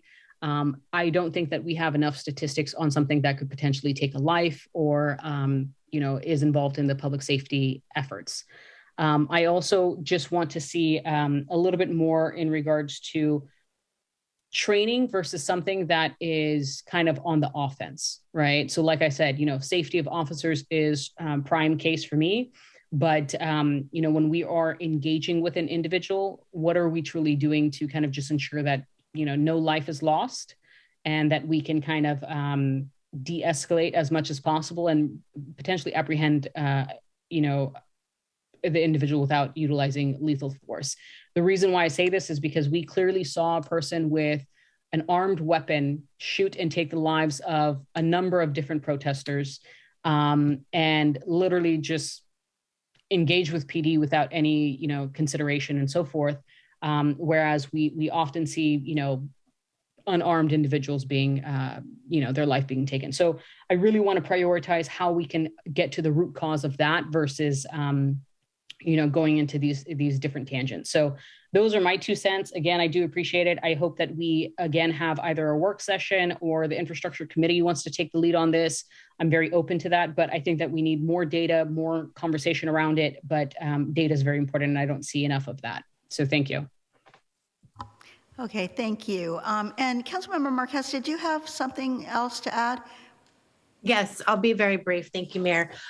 Thank you, Councilmember Wahab, for saying Council Infrastructure Committee, because I think some of us have referred to it as the acronym CIC. So just not wanting to cause more confusion in the community, but what we're referring to is the Council Infrastructure Committee, which I am the chair of. Councilmember Andrews and Councilmember Salinas also sits on that body. So that's one suggestion made tonight. I also wanted to briefly speak on, there are many comments and many members of the CSC that either called in tonight or made a public comment in person.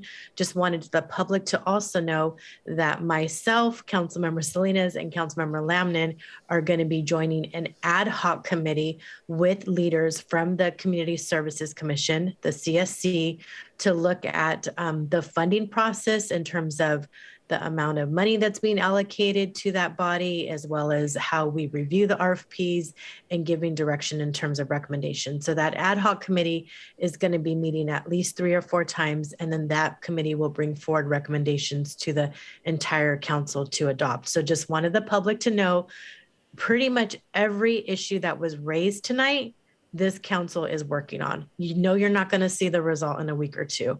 This stuff takes a long time to put into action, but we are definitely working on every front that was mentioned tonight. I just wanted to assure the public of that. Thank you. Okay, thank you. And I have 20 or 30 minutes of comments here that I'll try to edit, though. But this has been, this has been a real, I think, very good evening, one that I'll remember, because I think we got a lot of good input. And, I'm sorry, when it was our turn after it's just the rules we operate by here. But I wish that we could have a real dialogue where we could just, and I think that hopefully the public meeting that we're having maybe offer more of that opportunity for a little more back and forth. But I do appreciate the comments that everybody has made, and I think this is a good start to looking at this. Really what we are doing is complying with the state law here and doing the best job we can. But it does force us to really look at a lot of things that people have been asking us to look at.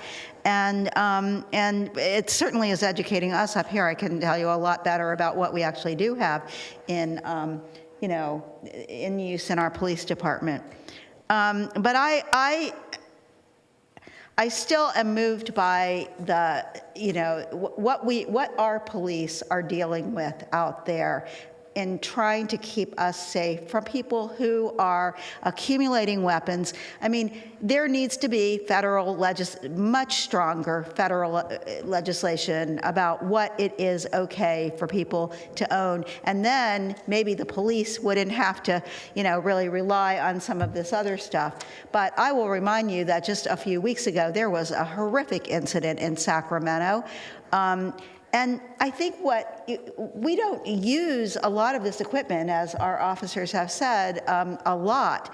But when the need arises, such as that night in Sacramento, where I think at least there were 6 deaths in that situation, you can't ask, our police force to go out there without the adequate tools they need to address a situation like that. And I hope that this does not happen in Hayward. It has not happened in Hayward and on that kind of scale, but we are seeing more and more of it across the country.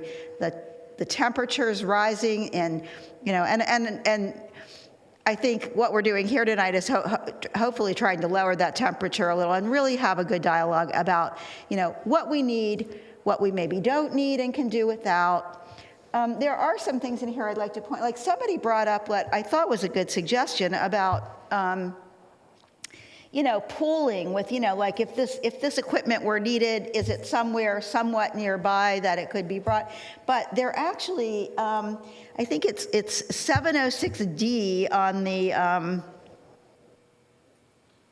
on the actual legislation, I believe, about we need to collaborate. So they're telling us we need to collaborate with other agencies that may use equipment in Hayward, but we often, when we have a big incident, call in other law enforcement. But how are we going to? One of the things is the policy says that when we adopt a policy and say this is what we can use here and other things we can't, and we call enforcement from another city to help us, I don't see how you have the time in a situation like that to figure out, what are you bringing to the table that we don't allow here in Hayward? So I think that's a problem with the law. Do you have any comments about that?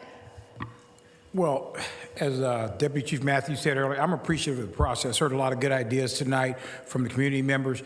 And once you make your policy for your equipment, and you run into this often, you can control, this city council can control, kind of like what we're doing now, this sausage making process. Once it's finally done, we know what we will have and how it will be utilized. For other outside folks to rely on other outside folks, you're kind of, you're a victim to their processes and not your own. This gives us a lot of control over what we're doing and how we do it here in Hayward. And to most of the council members' points, it's been some phenomenal work done in Hayward. And I just want to run by this. I know it's a long night for everyone. And just to kind of emphasize and highlight, in 2019, we seized 182 firearms and 7 ghost guns for a total of 189 guns. In 2020, that number went to 191 firearms and 27 ghost guns and 218 for the total. Last year, it jumped to, it actually dropped for firearms to 170, but ghost guns surged to 39 to a total of 209. If you go back 5 years, we have a 1,850% increase in our ghost gun seizures. Yeah, And, well, those are that guns needs that to be dealt with.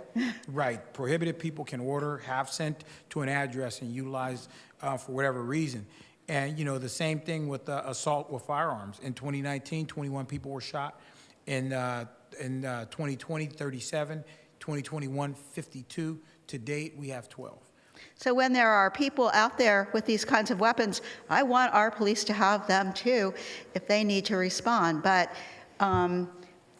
nevertheless, I do, and I do want to say that we have a work session coming up, I hope sometime. We had a referral that was approved, and we are going to be talking about what we can do here in Hayward to reduce or to increase gun ownership safety. I mean, we know that we have the Second Amendment, which can be interpreted in different ways, but you know, that's a big fight on the federal level, and yet you know, I do think there are some steps we can take to help control or, you know, reduce those statistics that you just cited about what people Mayor have heard, Halliday, especially the ghost gun issue. Can I put a emphasis on the reason I said those numbers?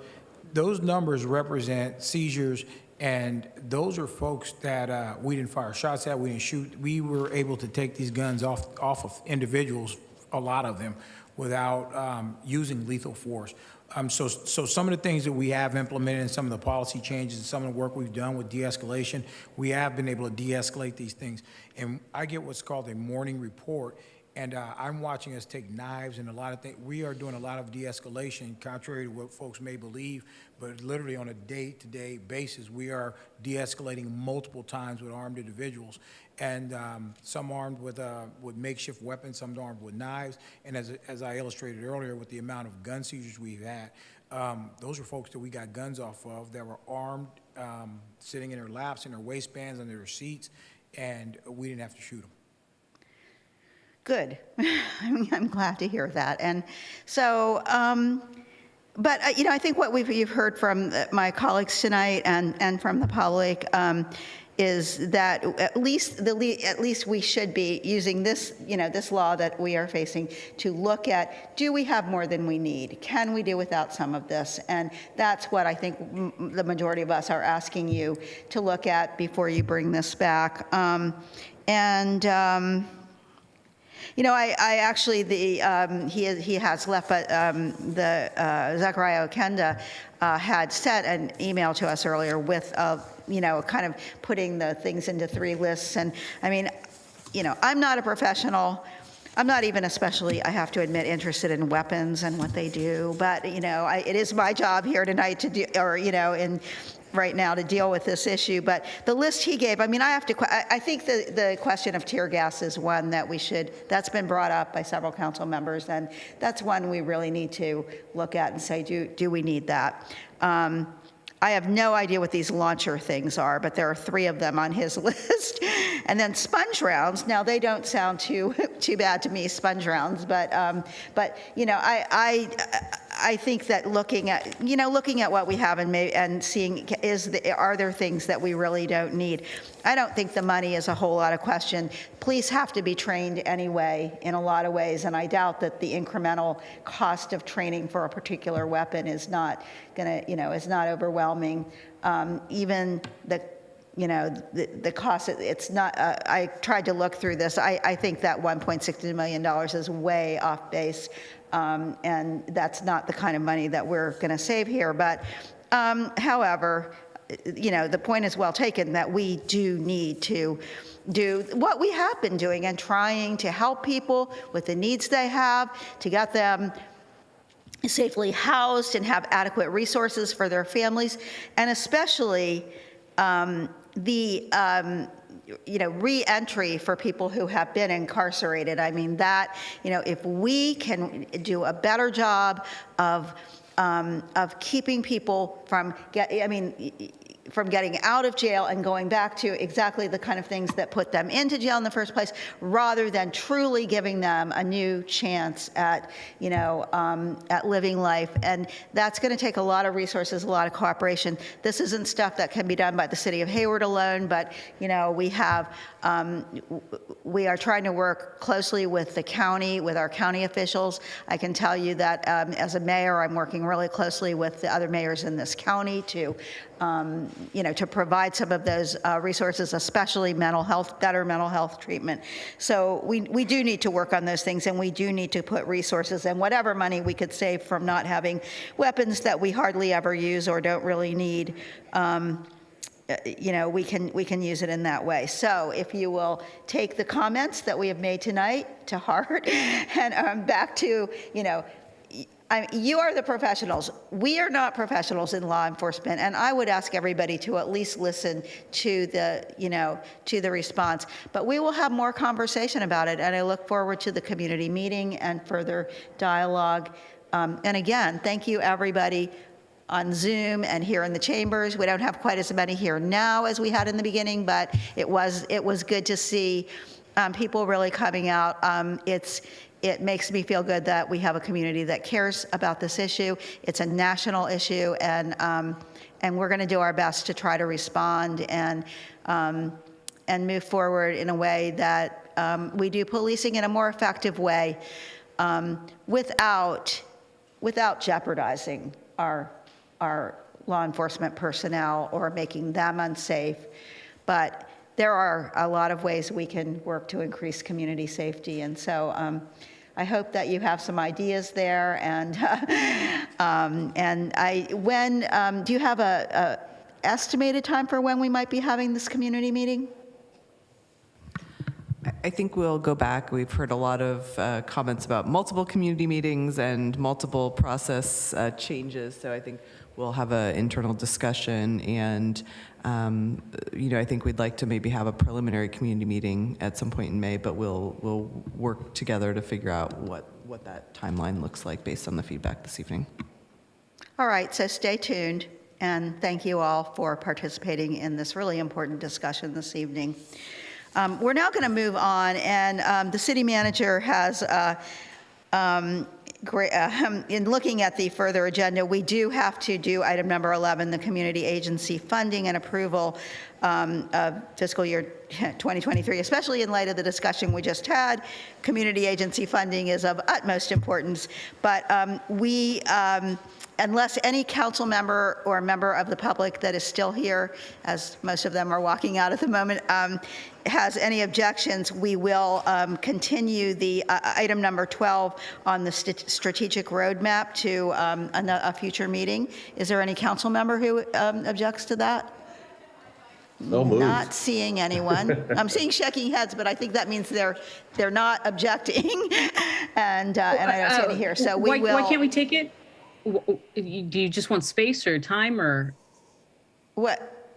Why are we moving? Because it is late. The hour is late. We have the community agency funding to go through, and so the strategic roadmap is a report from the. It's just approving the updated strategic roadmap, which we can do at a future meeting. Okay. So you don't object. Okay, good. And the informational report is what it is, informational. So with that, we're going to move now on to item number 11, community agency funding and approval of fiscal year 2023 community agency funding recommendations from our Community Services Commission, the fiscal year 2023 action plan, and the Hayward Community Development Block Grant Community Participation Plan. And we will hear from, our Assistant City Manager, Ott, who has been waiting patiently, I think, to present to us. Thank you. Go ahead. Good evening, Mayor, council members. I'm going to turn it over quickly to Community Services Manager Monica Davis and Carol Lee, our management analyst. Just want to tell them a big thank you for all their hard work on this and working with the Community Services Commission. So I'll turn it over to Monica. Thank you. Good evening. My name is Monica Davis. I'm the Community Services Manager. And we're here coming back. We were presented all of this material to you on April 5th. And so Tonight is the public hearing to have the council take formal action on that. As a reminder, this presentation will be split into two parts. And part one will cover the annual action plan, the citizen participation plan updates, the community agency funding recommendations as they relate to our general fund and ARPA funding, and that includes arts and music and services. The additional funding for arts and music for the current fiscal year, and then council will ask questions, discuss, and then hopefully take council action. And then the two council members who serve on the St. Rose Board Foundation will be stepping away as we then move into part two to discuss the community agency funding recommendations as they relate to the community development block grant funding for public services, economic development, and infrastructure. Okay, thank you. Is that the two council members are council members Selena Cenzarmeno, is that correct? That will need to step away for that part too? Okay. Yeah, Madam Mayor? Yes? Yeah, so yes, I'm a board member of the St. Rose Foundation, so I will be, so what will is this the last item on the agenda for? Pretty much, but. Okay. Okay, so when that second part comes off, then I'll recuse myself. I'll hang up and then I'll wait for someone to text me. Okay, great, and you're here, so. And I will do the same thing since I am a member of the St. Rose Foundation. So, okay. so I guess I get to go home. Oh, for adjournment? Mm-hmm. No, I'll go home. Thank you. All right. So, go ahead, Monica. And so with that, staff will be recommending to affirm the community agency funding recommendations that were recommended by the Community Services Commission, which would in part one include the social services and arts and music categories. And then also secondarily, then approving the resolution for the CDBG funding, including the annual action plan and the citizen participation plan updates, which include calling it the community participation plan update.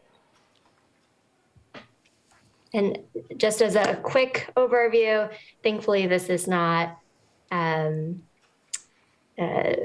problematic as it was a few years ago, but HUD requires that the city spend our allocation regularly at a rate that is reflective of a 1.5 ratio or less of our allocation from the federal government. And so we did, in fact, meet this timeliness test this year, as we have for the last few years.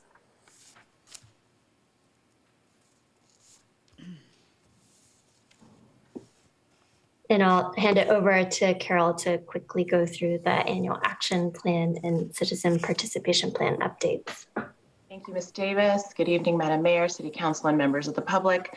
As a quick reminder, the annual action plan provides the framework to identify housing and community development needs and priorities through community engagement. This plan guides the city's actions and activities and investments over a designated period. This particular period will be for this coming fiscal year, 2023. Very quickly, here's a table. The information has not changed since the last time you've seen it, but it does show the priority needs, the goals, and some sample activities planned for this coming fiscal year. I do want to note here, you see the annual action plan funding allocations. One thing to note is that these are the proposed estimated allocations. Typically by now, the city is notified by HUD of our coming fiscal year's allocation and entitlement award. That hasn't happened yet. And so should that exceed what staff is estimating and council approves, staff is prepared to implement the CSC's methodology to allocate the recommended funding in addition to what staff's estimates are here before you. This evening as well, we are recommending some changes to the citizen participation plan, which we are proposing to call the community participation plan. The purpose of this plan is to set forth the city's policy on how we engage with the community and get feedback and participation in the CDBG funding and planning process. The goal obviously is to encourage the community to provide feedback. Some of the proposed changes would be to remove barriers to participation, as well as to add additional ways that the community can participate. I'm going to jump right into the recommendations. First, we'll go over the services which are general fund funded. In this particular slide, we see the food security and health projects. No changes have been made since you've seen this last at the work session. I do want to point out there's 2 new projects, one in support of food security, one in support of mental health services, and partial funding is being recommended for all of these services. Next is the housing and homelessness projects. Also, all of them are being recommended for funding with one exception, a new program, which is an extension of the currently funded project by Family Violence Law Center. In this next slide, we have information and referral, legal services, and youth and education programs. All are being recommended for partial funding, with the exception of one new project for full funding, and then there's also one non-competitive award. During the work session, Council requested additional information from 211. Just wanted to provide an update that staff is working with Eden and I and our staff to get you that information you requested specific to Hayward, including the number of calls, the type of calls, and then a specific referral information as a result of 211 services. That information is forthcoming. Here we see the ARPA recommendations. Council authorized an allocation of $500,000 to be allocated through the community agency funding process, and the recommendations from the CSC is here, recommending all but one new project. I do want to note that the ARPA funding recommendations before you is primarily used as one-time transitional funding, and staff in the coming fiscal year will work with the agencies, including the Hayward Public Library, to try to find alternative longer-term funding opportunities. At this time, I'm going to quickly turn things over to Ms. Davis to present the arts and music recommendations for fiscal year 2023. Similarly, for arts and music, the recommendations reflect the same recommendations that you had the opportunity to review on April 5th. And then I also wanted to highlight on the next slide the fiscal year 2022 supplemental general fund awards for the arts and music programs to facilitate additional funding in support of recovery of arts and music agencies. And so they will have an extended period beyond July to expend these additional funds, but it supplements and fully funds all of their fiscal year 2022 requests to help them in their recovery. And this slide sort of reflects the specific allocations of that. And so for part 1, this is where staff recommends that council approve the CDBG annual action plan and community participation plan update, as well as the funding recommendations for arts and music, social services, ARPA, and the FY 2022 supplemental funding.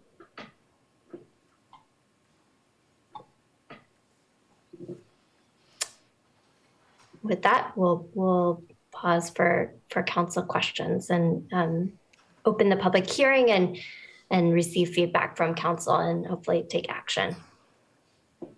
Okay. I'm not seeing any hands raised. I think I just wanted, I have one question about going back to what you said at the end there, and it applied all to both some of the arts groups and community social service agencies. The additional funding that was provided, I think, from the ARPA funding, correct? You keep talking about fiscal year 2022, which we're still in right now, but and the decisions we're making right now are for fiscal year 2023, which runs from July 1st to next year. So when you're saying that there's, I mean, we had a lot of emails earlier from the Hayward Arts Council. So can you explain like what, if there's funding that was sort of granted after we made the funding recommendations for fiscal year 2022, correct? That ARPA money came in and there was an additional allocation, but could you explain why tonight we are approving what you're calling fiscal year 2022 funds? So just to clarify, the ARPA funding is separate and independent of the Arts and Music Agency funding. The ARPA funding is additional $500,000 allocated for next fiscal year to supplement just the services funding. This additional fiscal year 2022 funding for arts and music to support recovery is identified from largely the community services budget. There was some savings that we were able to utilize from the current fiscal year to add on and supplement to their current contracts. So in other words, they're going to be able to spend these funds in fiscal year 2023 along with whatever we allocate also for fiscal year 2023. Yes, given the timing of the additional award, it just makes sense to give them some extra time to be able to spend out those funds. And as far as you know, it has satisfied the concerns we were hearing from, particularly, I think, the Hayward Arts Council. Staff has received positive feedback on this approach. I did have the opportunity to talk with Ms. Shimizu about it. Okay, great, thank you. So with that, if there are no further questions, I'm going to open public comment on this item. Is there anyone who would like to make a public comment on this item? Yes, we do have somebody here on Zoom. Beth Kirarte? Yes, thank you. My name is Beth Kirarte. For those of you I have not met, I am the Director of Development at Ruby's Place, and I just wanted to take a moment to express our gratitude to the Community Services Commission for their thoughtful work in crafting the community agency funding recommendations this year. We really appreciated the opportunity to sit with you for our interviews. We're grateful to have been recommended for increased funding this year for our public services grant as well as our infrastructure grant. As many of you know, we operate the nation's first incorporated domestic violence shelter, and we celebrated our 50th anniversary this year. We're proud to have been founded in Hayward by Hayward residents, and we are proud to continue to operate our largest shelter programs here in the city. There's a lot going on in the state and the county talking about gender-based violence and our response. We're always available, looking forward to speaking with the council, the Community Service Commission, the police department, anybody else who wants to speak more about our comprehensive approach to preventing and supporting victims of gender-based violence in Hayward. I said that really quickly because it's late. Thank you very much for your time. Well, thank you for hanging in there this long to say that, and we appreciate it. I don't see any other requests either from people attending online or here in the chamber, so I'm going to close public comment. Councilmember Zermano. Mayor, thank you, and Monica, an excellent job as always. Thank you to the to the commission members for doing an excellent job. Hopefully next year we'll see a separation of art and music on a separate commission. So we'll see that. And with that, Mayor, I move on the item on the staff suggestion. All right, the staff recommendation has been moved by Councilmember Zermano. Is there a second? Second. Seconded by Councilmember Salinas. Is there any discussion? Yeah, I'd like to make a comment. Go ahead. You know, this is always a good time of the year when we get to approve the CSC's recommendations. You know, for as long as I've been on the council, we've seen some really deserving, really good organizations get funded, and so this is always a good vote. These are good votes. I also want to just extend a big congratulations and a hearty, good job.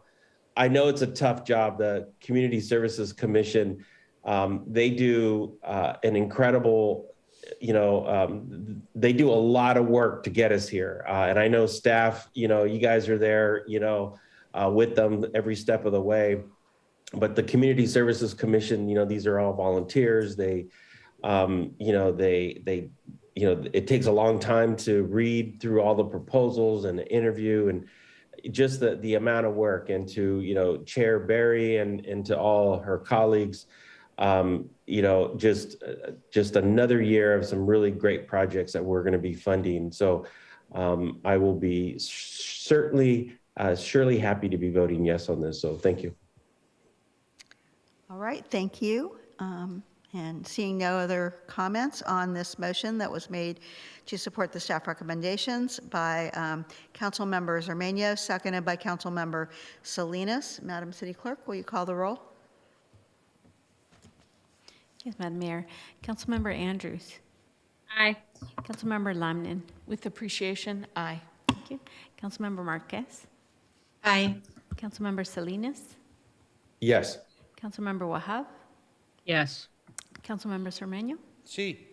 Mayor Halliday.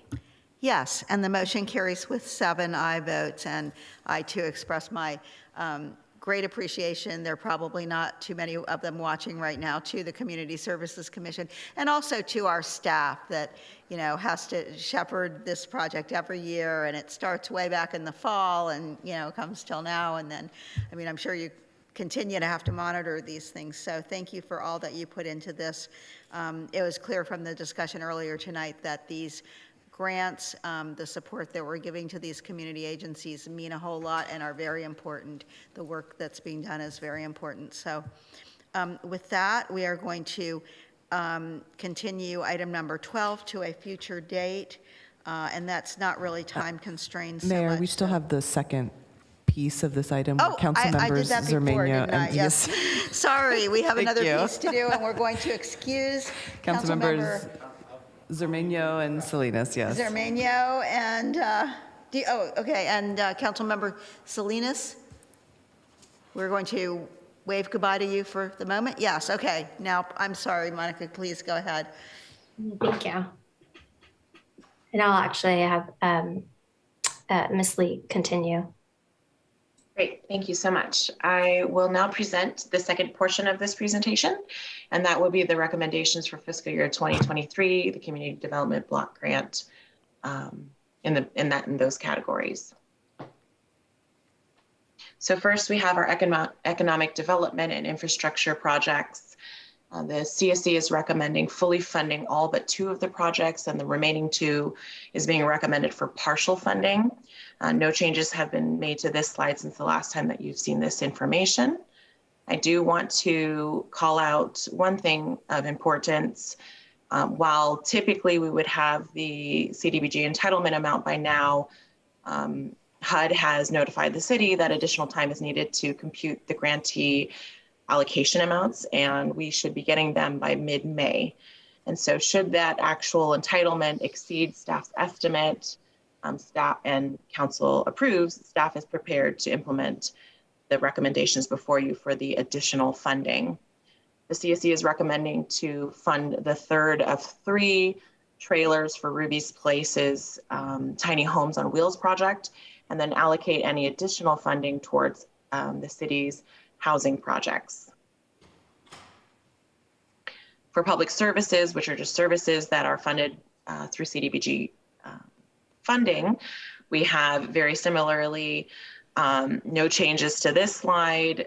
All but one of the projects are being recommended for funding, and the CSC really prioritized funding towards meeting urgent basic needs. In the same way, similarly to economic development and infrastructure, the CSC also is making a recommendation should the actual entitlement exceed staff's estimates, and that would be to designate any additional funding to each of the programs based on the percentage determined by the funding recommendations being acted upon this evening, not to exceed their original request. And that brings us to staff's recommendation, and that is that the City Council would approve the CDBG funding allocations for fiscal year 2023 in the categories of economic development, infrastructure, and public services. In terms of next steps, the public comment period will be open until May the 5th. Interested members of the community can email comments to me, can call me at City Hall, or even mail written comments to City Hall. There is a change on the submission to the FY 2023 annual action plan, and that's it will be submitted either 60 days from when HUD announces to the city the allocation for the coming fiscal year, but no later than August the 16th. So staff is prepared to meet that particular deadline. At this time, I will turn it back over to Mayor to conclude this item by facilitating council questions, public comments, discussion, and action on the CDBG portion of this presentation. Okay. Are there, I don't see anyone. Don't see any. Public comment. Sorry. Councilmember Marquez, yeah, go ahead. No, Mayor, there's a public comment. I see someone's Chair Barry has. Yes, I do see that too. Yes, our chair.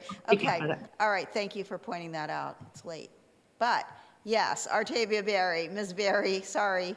Well, I wanted to ask if there were any council questions first. And that was a good one to ask that, yes, let's look at that. So I'm going to open public comment and invite Ms. Berry, who is chair, I believe, of our Community Services Commission. Can we get her on? Can you hear me okay? Yes, we can, yes. Okay, just 30 seconds to give a word of appreciation to Monica and Carol for your just excellent stewardship at all times, and to thank the City Council for your prior unanimous vote of the recommendations we made and anticipated vote on this next piece.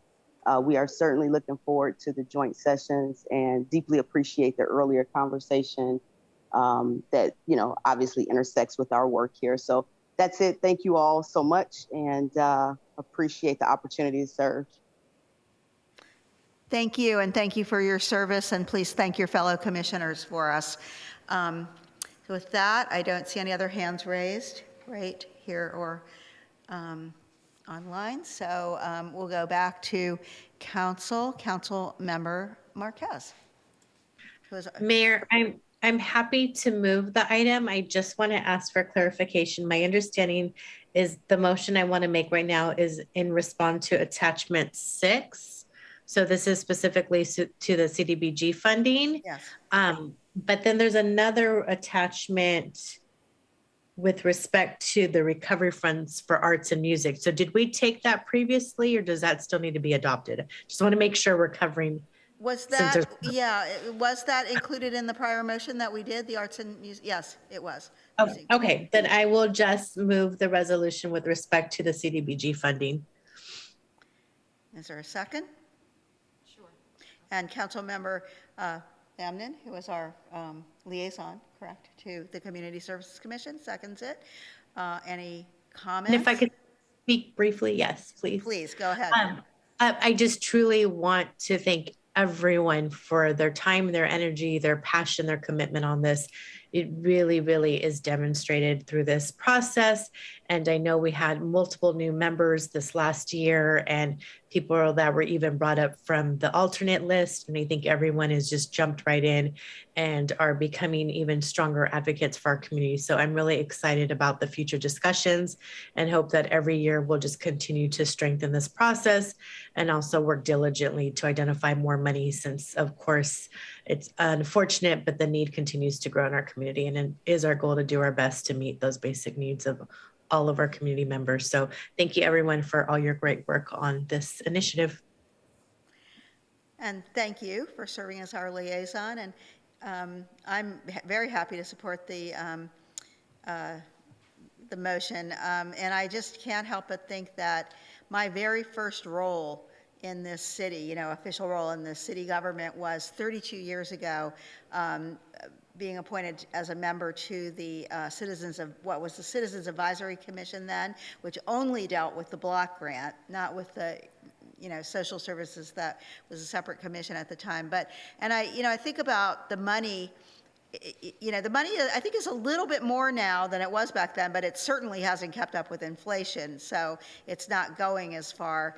But I think we have to add to our list of thank yous tonight to the federal government that has continued to support this program through all of those years. And, it started even way before that, I think. And I think it speaks to, how we all feel. It's a program that gives local communities dollars to spend on the needs that they see in their local community. And I'm glad that our Congress sees fit to continue funding it. So again, thank everybody for the work. And on the motion by Councilmember Marquez. Mayor, respectfully, I'd actually like to defer to the liaison, Councilmember Lamnin, if she'd like to make the motion. I apologize. It's late. I'm tired. But I'd like you to make the motion since you are our liaison, if that's okay. I'm fine to have you make the motion. You were a commissioner as well on that other commission. But I'm also happy to make the motion in the interest of keeping things moving. I appreciate that. All right, well, then question. we will Thank you. take that. We will take that. Thank you, Councilmember Marquez. So on the motion by Councilmember Lamnin, right? Seconded by Councilmember Marquez. Madam City Clerk, will you call the roll? Yes, Madam Mayor. And just for the record, again, this is for the for attachment 6, resolution CDBG funding. Yes, for the CDBG funding, right. Okay, thank you. Councilmember Andrews? Aye. Councilmember Lamnin? Aye. Councilmember Marquez? Aye. Councilmember Salinas abstained. Councilmember Wahab? Yes. Councilmember Cermeño abstained. Mayor Halliday? Yes, and the motion carries with 5 aye votes and 2 abstentions. Thank you. So we're moving now to,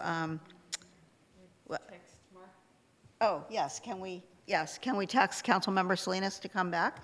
And here comes Councilmember Cermeño. We've got everybody here. Wait till Councilmember is back. I've texted Councilmember Salinas.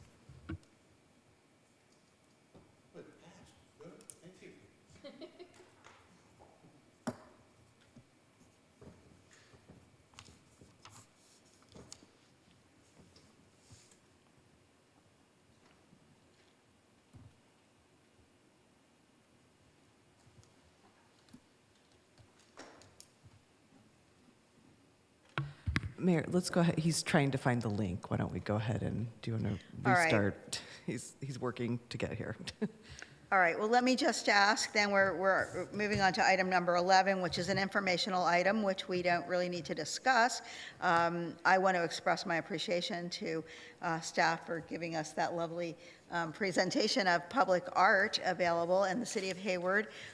Did anyone have any questions or comments about that they wanted to make on this item, number 13?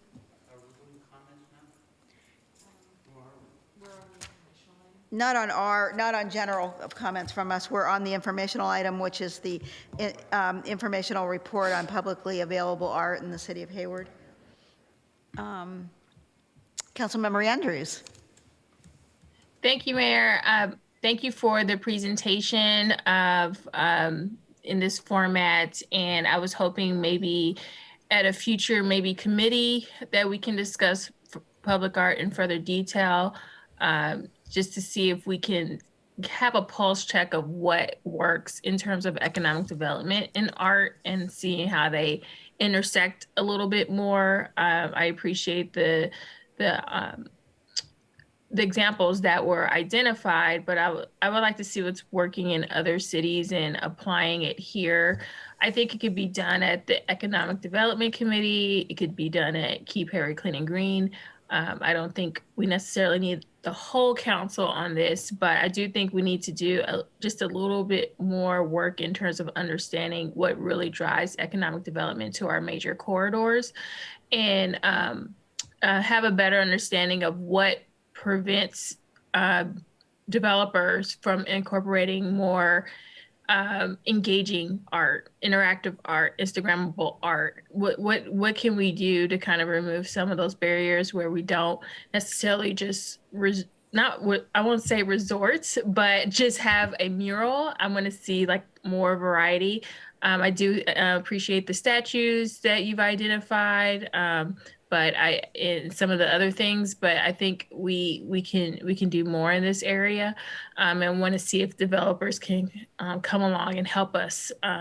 So just wanted to see if that was an opportunity for staff, if we can, not necessarily you prepare another presentation, but we can kind of just talk about it and start looking at some other strategies. It probably would be a good subject for economic development to take up. I think if the council wants, we can just take the staff report and agendize it at an upcoming CEDC meeting for further discussion. Yes, and we can have some discussion. And I'll just bring up again the Cultural Commission that several of us have asked for, that also would be a good place if we actually had it to, vet some of this. So if there are no further comments about this issue? Oh, Councilmember Germano. I pressed the button. Anyway, the presentation is very good. I like the library, the two slides on the library. I love the slides on the mural. I'd like the mural only deals with downtown, and there are a couple other locator maps, but maybe if we have a larger map or something that takes care of most of the city where we do have murals, and that means that they can go to Tennyson Road, then go up Mission, then they go downtown, then go to A Street, and there's still some room for more murals because I think they really are a draw. I believe the owner of Casa del Toro would like to see a mural on his fence, on his wall. Also, the Lopez family, who are opening up a Arteagas on A Street, also would like to see a mural on their walls. So we need to approach them and then make sure that we have more murals. I think they're fantastic. And let's work on an art and culture committee. Thank you. Okay. Anybody else? So with that, we'll now move on to council reports and announcements.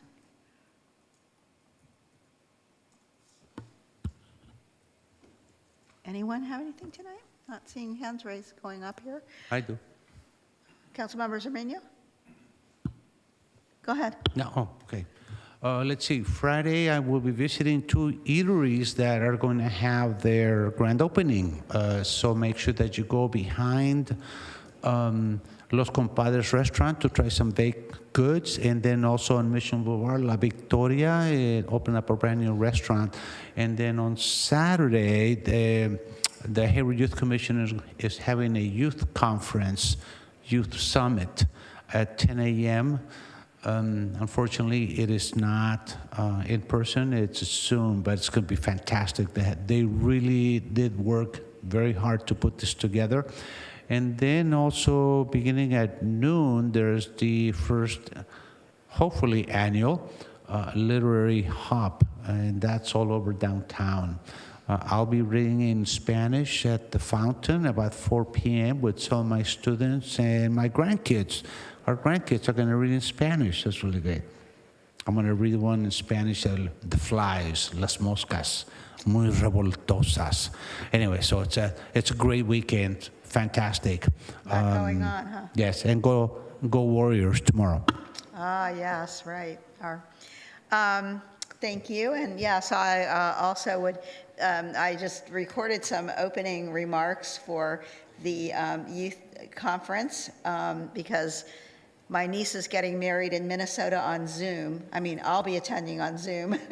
And so I can't be there at the opening. I was really sorry about that. But the topics are very interesting. Mindfulness and self-care, anti-racist leadership, things that we're really, and then one that I said in my opening remarks I have no knowledge about, and it's cryptocurrency, Bitcoin, and some other thing that, I'm like, but I said they need to know about it because for sure in their lifetimes they'll be using that. So they should have a really good session on Saturday, and I really applaud. I thank you and the other staff who have from the other two agencies assigned to support this youth commission, and I think they're going to have a good conference on Saturday. Anyone else? No, I'm not. No. Okay. So now that has brought us to our adjournment this evening. And this evening, we're going to adjourn our meeting in memory of a little girl named Sophia Mason who died much sooner than she should have, and who was a member of this community, went to school here, I think that we all hope that we pay attention to what happened there and try to see that it doesn't happen to other children. And I'm going to ask Councilmember Andrews to say a few words about this. Thank you, Mayor. I just wanted to acknowledge the family. Councilmember Lamna and I were in attendance for her memorial, and wanted to read her obituary here. Sophia Cassandra Mason, affectionately known as So-So, was born January 1st, 2014 in Castro Valley, California. She was raised in Hayward by her loving granny, Sylvia Johnson, and Papa, Desmond Servine. Sophia greatly enjoyed learning, reading, and attending school, and her teachers deeply appreciated her helpfulness in the classroom. She also loved riding her bike, dancing, singing, and all things pink and yellow, and playing with her baby dolls.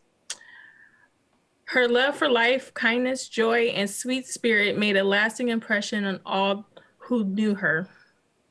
She is survived by her granny and papa, aunts and uncles.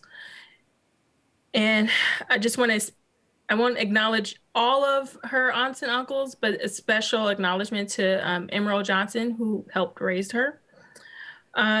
She's also leaving behind extended family, cousins, and a host of friends. Although she departed this life far too soon, Sophia's memory will live on in the hearts of everyone who was blessed to meet her. And there was just a little poem here that I also like to read from the program. Was the rose still grows beyond the wall, still blooming just as fair. And somewhere in that great beyond, in peace and free from care, we'll find our loved ones waiting there. So just wanted to read that tonight. Thank you. Thank you. This was a really sad loss for our community, and I hope that we can prevent future such losses. And so with that, and I would ask staff to work with Sophia's family through maybe Councilmember Andrews can be of assistance there to perhaps plant a tree and dedicate that tree somewhere in our city. And with that, in honor and memory of Sophia Mason, until our next meeting next week on May 3rd at 7 p.m., this meeting is adjourned.